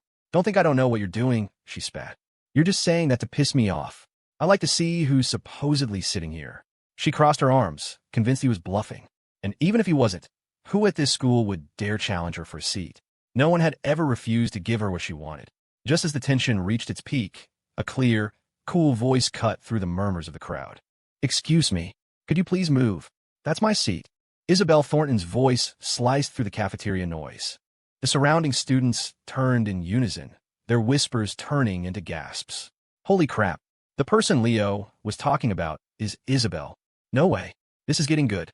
I can't believe the seat belongs to Isabelle Thornton. This is like watching a queen confront a princess. But why is Isabelle eating at the same table as Leo? I don't know, but they're in the same class, right? So it's possible, but still weird. The audience was hooked. Isabelle showing up in the cafeteria was a rare event in itself. A public face-off with Khloe was a once-in-a-lifetime spectacle. This lunch was worth every penny. Khloe stared at Isabelle, utterly stunned. Of all the people she could have imagined, Isabelle was the last one. How is this possible? Isabelle never comes to the cafeteria. And why? Why is she sitting with Leo? After a moment of shock, a complex mix of emotions washed over her. "You're sitting here?" "Yes." Isabelle stood over her, holding her tray, her face an unreadable mask. Hearing Isabelle's confirmation, Khloe's expression hardened. She had always disliked Isabelle. Before Isabelle had transferred to Northwood, she had been the undisputed queen of the school. But Isabelle's arrival had eclipsed her fame. Worse, Isabelle was undeniably better in every way. Prettier, smarter, richer. Khloe had nothing on her. She had made a point to avoid being in the same place as Isabelle, to prevent the inevitable comparisons. But now, there was no avoiding it. Unwilling to back down in front of so many people, Khloe decided to brazen it out. "I don't think so. There's no name on this seat, and you didn't leave anything here to save it. It belongs to whoever sits here first, right?" "Exactly," Sophie chimed in, backing up her friend. A sharp glint appeared in Leo's eyes. This girl was even more shameless than he'd thought. "Khloe," Leo said, his voice laced with irritation, "Kevin and I both told you the seat was taken before you even sat down. You're the one who refused to listen. This school isn't your private property. You can't just call a seat," Sophie shot back, lifting her chin defiantly. Khloe remained silent, a smug smirk on her face. "That's my girl." Leo was about to retort, but Isabelle spoke first. She looked at Khloe, her voice as cool and placid as a frozen lake. "It's fine. If you like sitting there, I'll let you have it. I'll let you have it." The words hit Khloe with the force of a physical blow. Her mind went blank, a buzzing sound filling her ears. She felt a crushing weight on her chest. It was the ultimate humiliation. After all her posturing, Isabelle wasn't even angry. She was acting magnanimous, allowing her to have the seat. Khloe trembled with rage, fighting to keep her composure. "Let me," she hissed, her voice dripping with venom. "What a joke. Who do you think you are? I don't need you to let me do anything." Without another word, she stood up so fast her chair nearly toppled. She didn't even bother to take her tray, storming away in a fury. Sophie shot Leo a venomous glare. "You'll never have a chance with Khloe now," she yelled, before scrambling to catch up with her friend. Leo just muttered, "Crazy? Was I ever trying to get a chance with her?" The words, though quiet, reached Khloe as she fled. She stumbled, nearly falling flat on her face. After Khloe's dramatic exit, the crowd of onlookers awkwardly dispersed. Kevin slapped his thigh, roaring with laughter. "Ha ha! That was amazing. Isabelle, I had no idea you were such a savage. You practically made her head explode with just one sentence." "It wasn't intentional," Isabelle said calmly, taking a bite of her food. "Of course it was intentional. Oof, that bad woman. Serve her right. This seat was saved for me by Leo, and I wasn't about to let her take it. She's so easy to break." If she ever provokes me again, I'll have Lester do a full background check on her. Leo's mouth twitched. Your version of a background check sounds suspiciously like an assassination. He had to admit, though, he hadn't expected Isabelle to be so devastatingly effective. She had perfectly exploited Khloe's jealousy and pride. A total intellectual takedown, he thought. Next time, maybe go a little easier on her, he advised. Making someone that angry could be hazardous to their health. Okay.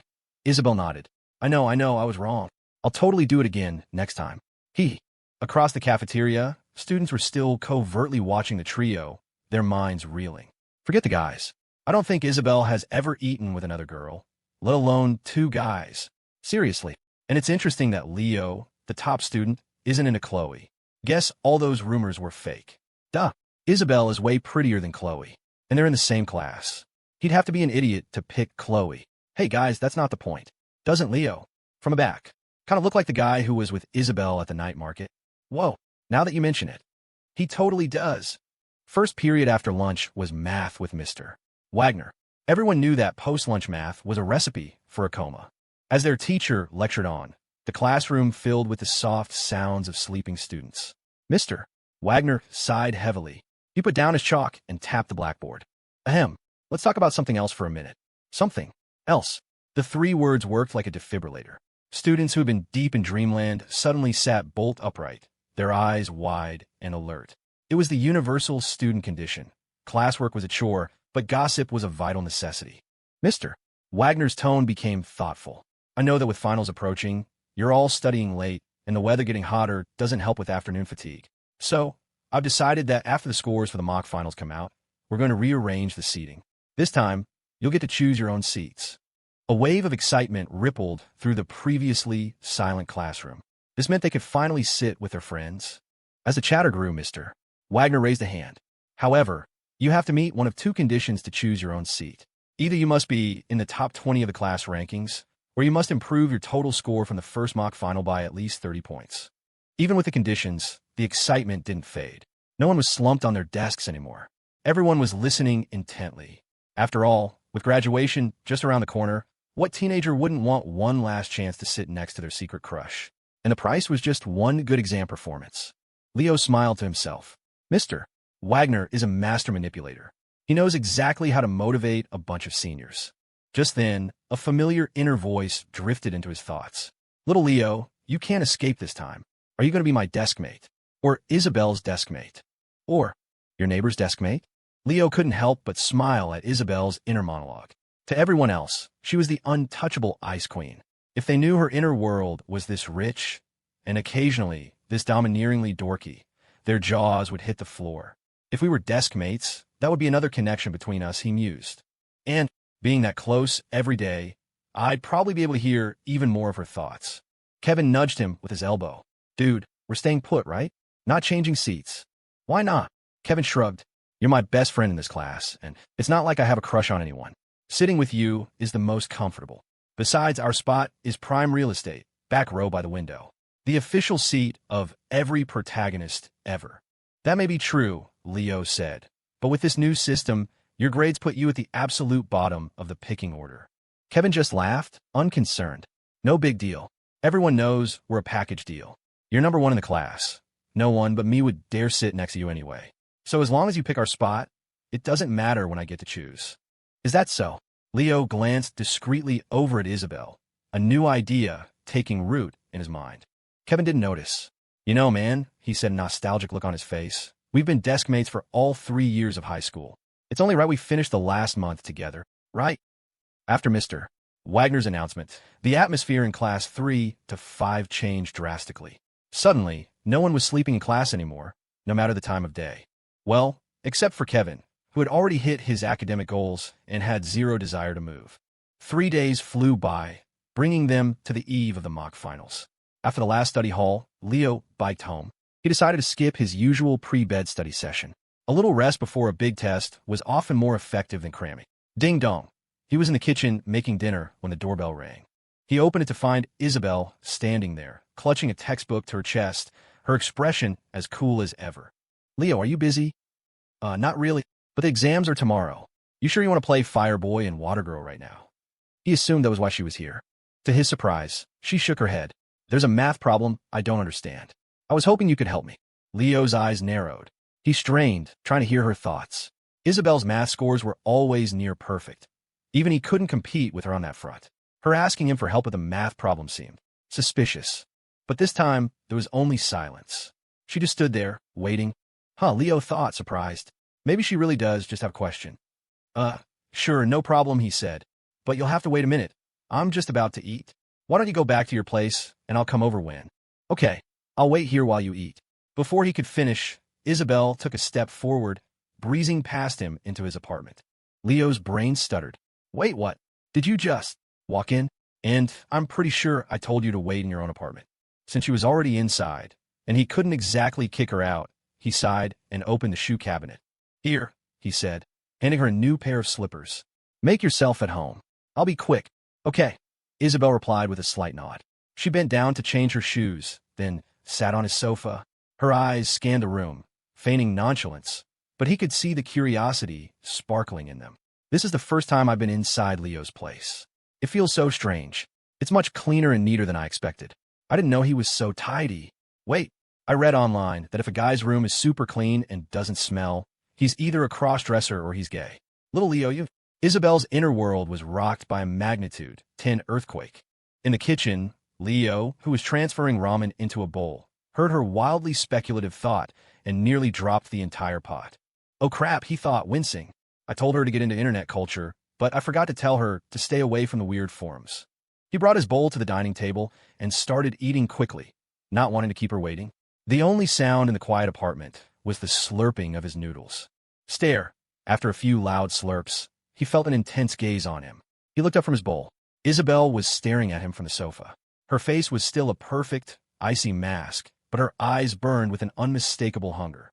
Ugh, Leo's ramen smells so good. I want to try some. You want some, he asked. No, she said instantly, tearing her gaze away and crossing her arms. She turned her head to the side. No, absolutely not. Eating ramen this late will make me gain weight. But I really want some. Crying emoji. Leo chuckled. I know. I'll make you a bowl. Isabelle's brow furrowed. I said no. When a girl says no, she means yes, Leo said, standing up. If you want some, just eat it. You don't need to starve yourself at night. Dieting is useless anyway. Exercise is what matters. Besides, your figure is already perfect. You don't need to lose weight. Without waiting for another protest, he went back to the kitchen and put another block of ramen in the pot. Women. Even without mind reading, I can understand the subtext. A true Sigma male never falls for their traps. On the sofa, a faint blush colored Isabelle's cheeks, and the corners of her lips curved into a soft, happy smile. A few minutes later, Leo placed a steaming bowl of ramen in front of her. Here, try it. Thank you. Isabelle picked up her chopsticks and took a small, elegant bite. A look of pure delight flashed in her eyes. Damn you, Leo. It's bad enough you made me like you so much, but you have to be this good at making ramen too. After they both finished eating, Leo cleared the bowls away. So, Isabelle, what was the problem you needed help with? It's a question about parabolas. I looked at the answer key, but I still don't really get it, she said, handing him a test paper. Leo's brow furrowed as he looked at the question, then quickly smoothed out. Funny, I did a similar problem a couple of days ago. It is a tricky one. It took me a whole study hall session to wrap my head around it. The first two parts aren't so bad, he explained, picking up a pen and a piece of scratch paper. The real difficulty is in the third part. It's designed to mislead you by connecting back to the second part. The key is to first. He started walking her through the problem. Since Isabelle was already a top student, it only took him about 10 minutes to explain it clearly.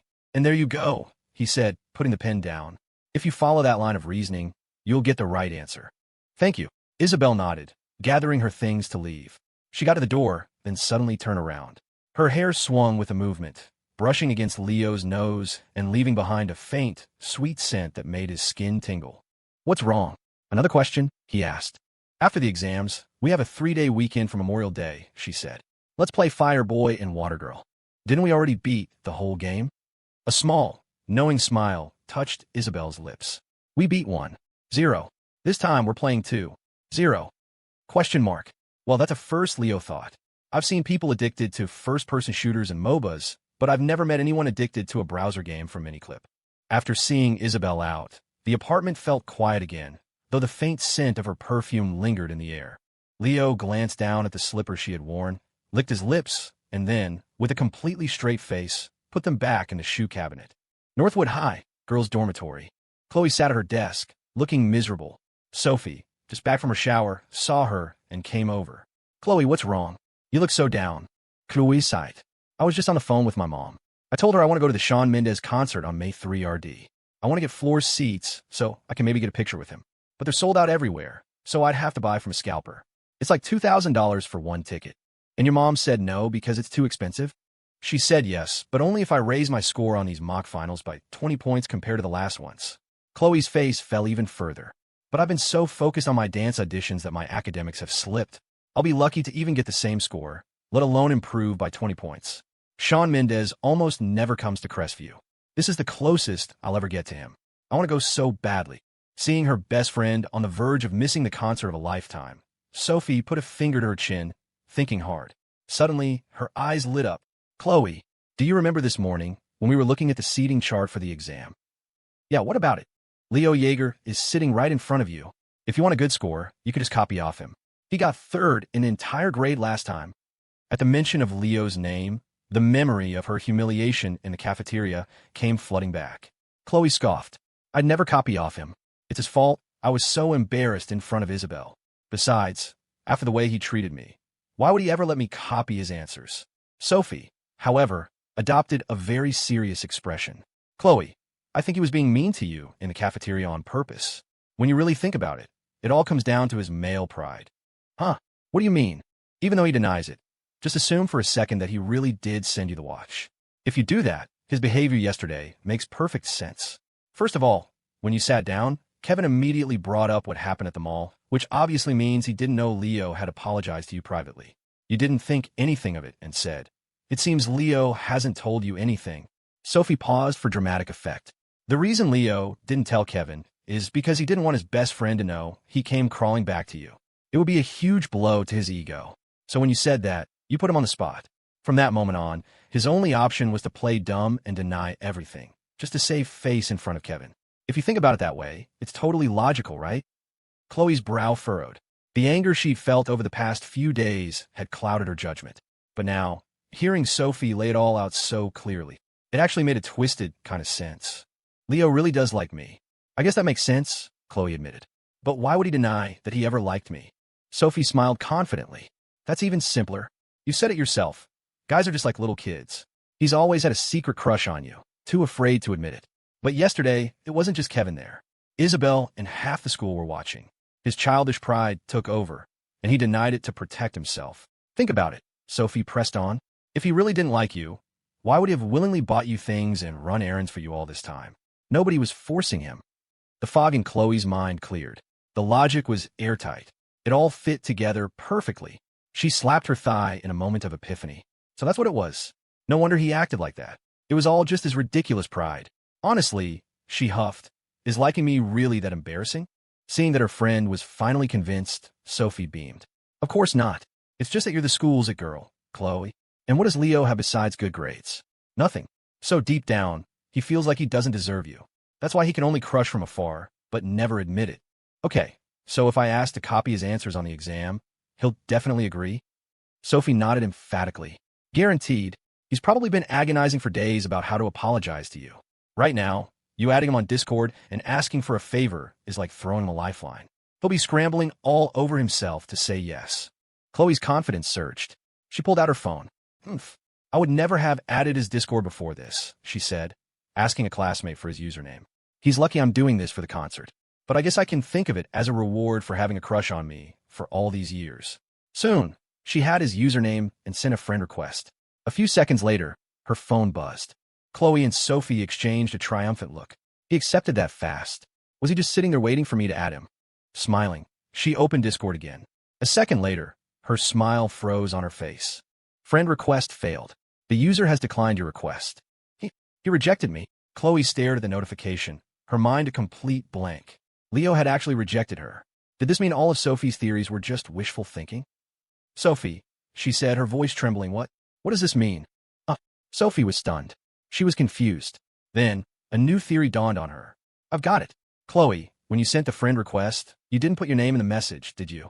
Oh no, I didn't think to. Sophie snapped her fingers. Case closed. Think about it. In Leo's mind, he's never been worthy of being your friend on Discord.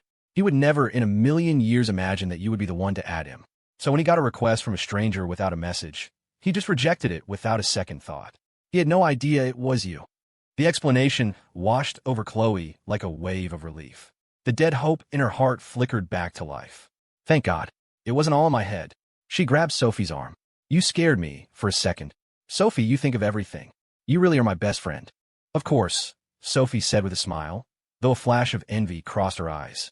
Khloe, your profile picture and username are obviously a girl's, but he still rejected you without hesitation. That just proves how crazy he is about you. He doesn't add any girls except for you. Obviously, Khloe said, preening under the praise. Otherwise, he wouldn't have earned a spot in my orbit for so long. She was now more certain than ever. Leo Jaeger is totally, completely in love with me. She was about to send another friend request, this time with her name in the message, but Sophie stopped her. Khloe, don't. In his eyes, you're a goddess on a pedestal. Sending a request once is fine. Sending it twice makes you look desperate. Now that we know what's going on in his head, you don't need to add him. Just talk to him at the testing center tomorrow. He'll be the one scrambling to add you after that. You're right. I'll listen to you. Shawn Mendes, here I come. Khloe said with a sweet smile. She swept all her review materials off her desk and into her bag. With Leo's brain on her side, improving by 20 points was nothing. If she was bold enough, she could probably improve by 100. Why do I even need to study? She thought happily. Leo likes me so much. Is Khloe crazy? Leo had been about to go to sleep when he saw the friend request. He hit decline without a second thought. The only reason he knew it was her was because he'd seen her Discord handle a while back in the senior class group chat. Someone had tagged her, asking about the dance auditions. He'd immediately recognized the username, Khloe No Cilantro. To prevent any future nonsense, he went a step further and blocked her from sending any more requests. With that done, Leo set his alarm and fell into a peaceful sleep. The next morning, Leo got to school on time, found his assigned seat in the testing room, and waited for the proctor to hand out the exams. Khloe arrived just a few minutes later. After taking her seat behind him, she poked him in the back with her pen. Leo turned around, fully expecting her to demand an explanation for why he'd rejected her friend request. Instead, she looked to be in a great mood. Leo, she said, lifting her chin, you know I've been a huge fan of Shawn Mendes for a long time. My mom said that if I can raise my total score on this test by 20 points, she'll buy me a ticket to his concert. Leo blinked. Lady, since when do I know that you're a Shawn Mendes fan? Before he could say anything, Khloe fluttered her eyelashes and switched to a pleading tone. Leo, I know you want me to be able to go to the concert, right? So, during the test, after you finish, could you just leave your answer sheet on the top right corner of your desk? I only need to, borrow a look at your multiple choice answers. It all clicked. That's why she tried to add him last night. He was about to tell her to get lost, but the words died on his lips. He remembered all the times she had deliberately humiliated him, all the games she had played. A new plan formed in his mind. He smiled. Sure, I got you. Leo, I knew you'd agree. You're the best.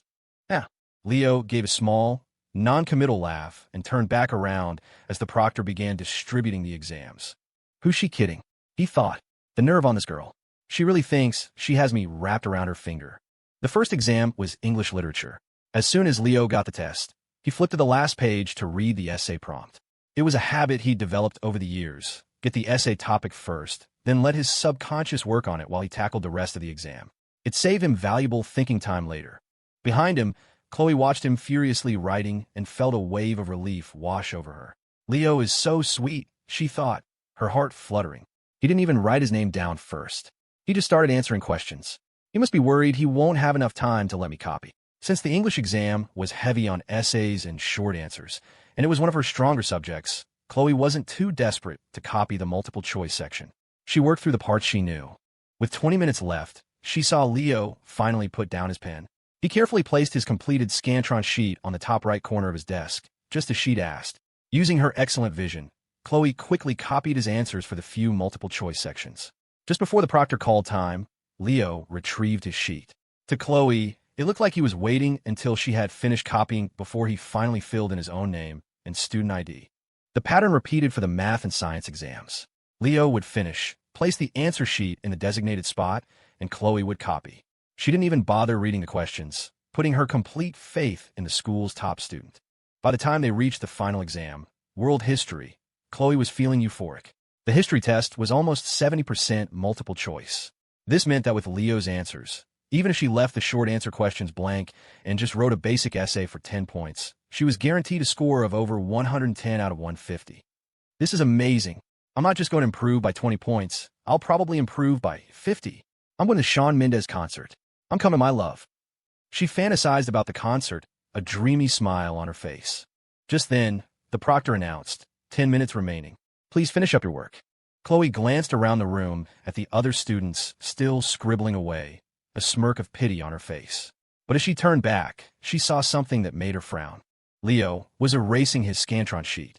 He scrubbed away every single bubble, then picked up his pencil, and, with lightning speed, began filling it in all over again. Khloe froze. What's going on? She whispered. Chapter 31. Why did he erase all his answers? Khloe watched Leo's frantic movements, her mind reeling. By the time she snapped out of her stupor, he had already filled in the entire answer sheet again and placed it back on the top right corner of his desk. There were 3 minutes left. Wait a second. This isn't right. When Khloe looked at the new answers on Leo's sheet, her eyes widened in panic. They were completely different from the ones she had copied. Not a single answer matched. Did he fill in the wrong answers on purpose and then change them to the right ones just before the end? No, he wouldn't do that, would he? Panic clawed at her throat. To reassure herself, she quickly solved 2 questions she knew she could always get right. She compared her answers to the ones she had copied from Leo. Her mind went blank. A bone-deep chill shot through her entire body. They didn't match, but they were identical to the answers Leo had just bubbled in. The horrifying truth crashed down on her. From the very beginning, Leo had been feeding her the wrong answers. Leo, you psycho. What are you doing? Realizing she had been played, Khloe was consumed by a mix of fury and terror. She had no time to confront him. There were only 2 minutes left. If she didn't fix her answers, she was doomed. She frantically erased her Scantron, her hands shaking, and tried to copy Leo's new answers. But Leo seemed to notice. He deliberately shifted in his seat, his body blocking her view of his paper. The move sent Khloe into a full-blown panic. Leo, move, she hissed. He acted as if he couldn't hear her, staying perfectly still. With only a minute left, she was on the verge of tears. Leo, please move. I'm begging you, let me see, she pleaded, her voice cracking. Oh, this time he moved. Khloe didn't waste a second, scribbling frantically. She'd only managed to change a few answers when the final bell rang, its shrill tones echoing her despair. Bring. She ignored it, continuing to bubble in answers, but the proctor was already collecting the exams. He took Leo's, then reached for hers. As the sheet was pulled from her grasp, she saw that over half the answers were still the wrong ones. Tears streamed down her face. It was over. It was all over. Forget 110. She'd be lucky to get a 50 on the history exam. And it was all because of Leo. Her grief turned to rage. She glared at Leo, who was calmly packing his things. Leo, you bastard. You deliberately wrote the wrong answers for me to copy and then changed them at the last minute. You wanted me to fail, didn't you? Leo's expression was indifferent. I have no idea what you're talking about. Then why did you do it? Do what? I noticed some of my answers were wrong, so I corrected them. Is there a problem with that? Khloe trembled with fury, pointing an accusing finger at him. Correcting mistakes doesn't mean changing every single answer on the entire test. You did this to me on purpose. Faced with her rage, Leo didn't flinch. He just shrugged. Okay, fine. You got me. I did it on purpose. But you promised you'd help me. Khloe wailed, the tears starting again.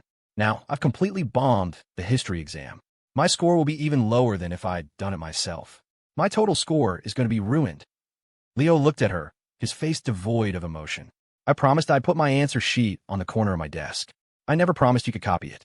The fact that you chose to copy it is your problem. Besides, if you had bothered to do even a few of the problems yourself, you would have realized something was wrong. But you didn't, did you? You were too lazy to even read the questions. Do you really think you don't deserve this score? Khloe was speechless, her face burning with shame. He was right. If she'd just checked a few answers, she would have known. But she had trusted him completely. Finding herself at a loss, she fell back on pure defiance. So what? It's already happened. I refuse to believe I'm the only one at fault here. Have you even stopped to think about your own actions? Don't you think you did anything wrong? Question mark. Leo was stunned into silence for a full 10 seconds by her logic. Wow, she got a black belt in gaslighting.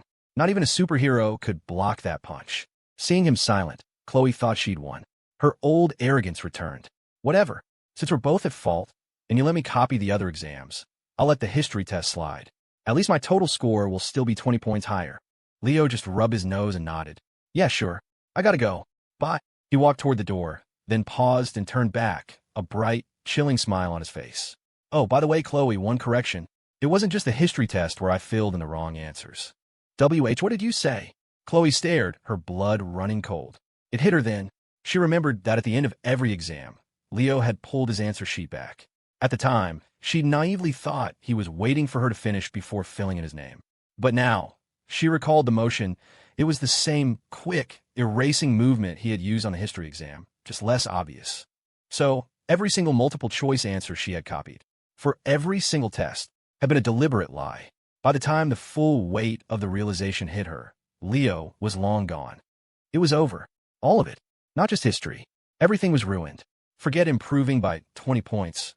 Her score was going to drop by at least 100. Khloe collapsed in her chair, her face as white as a sheet. But, Sophie, and I figured it all out, she whispered to the empty room. He's supposed to like me. Why would he do this to me?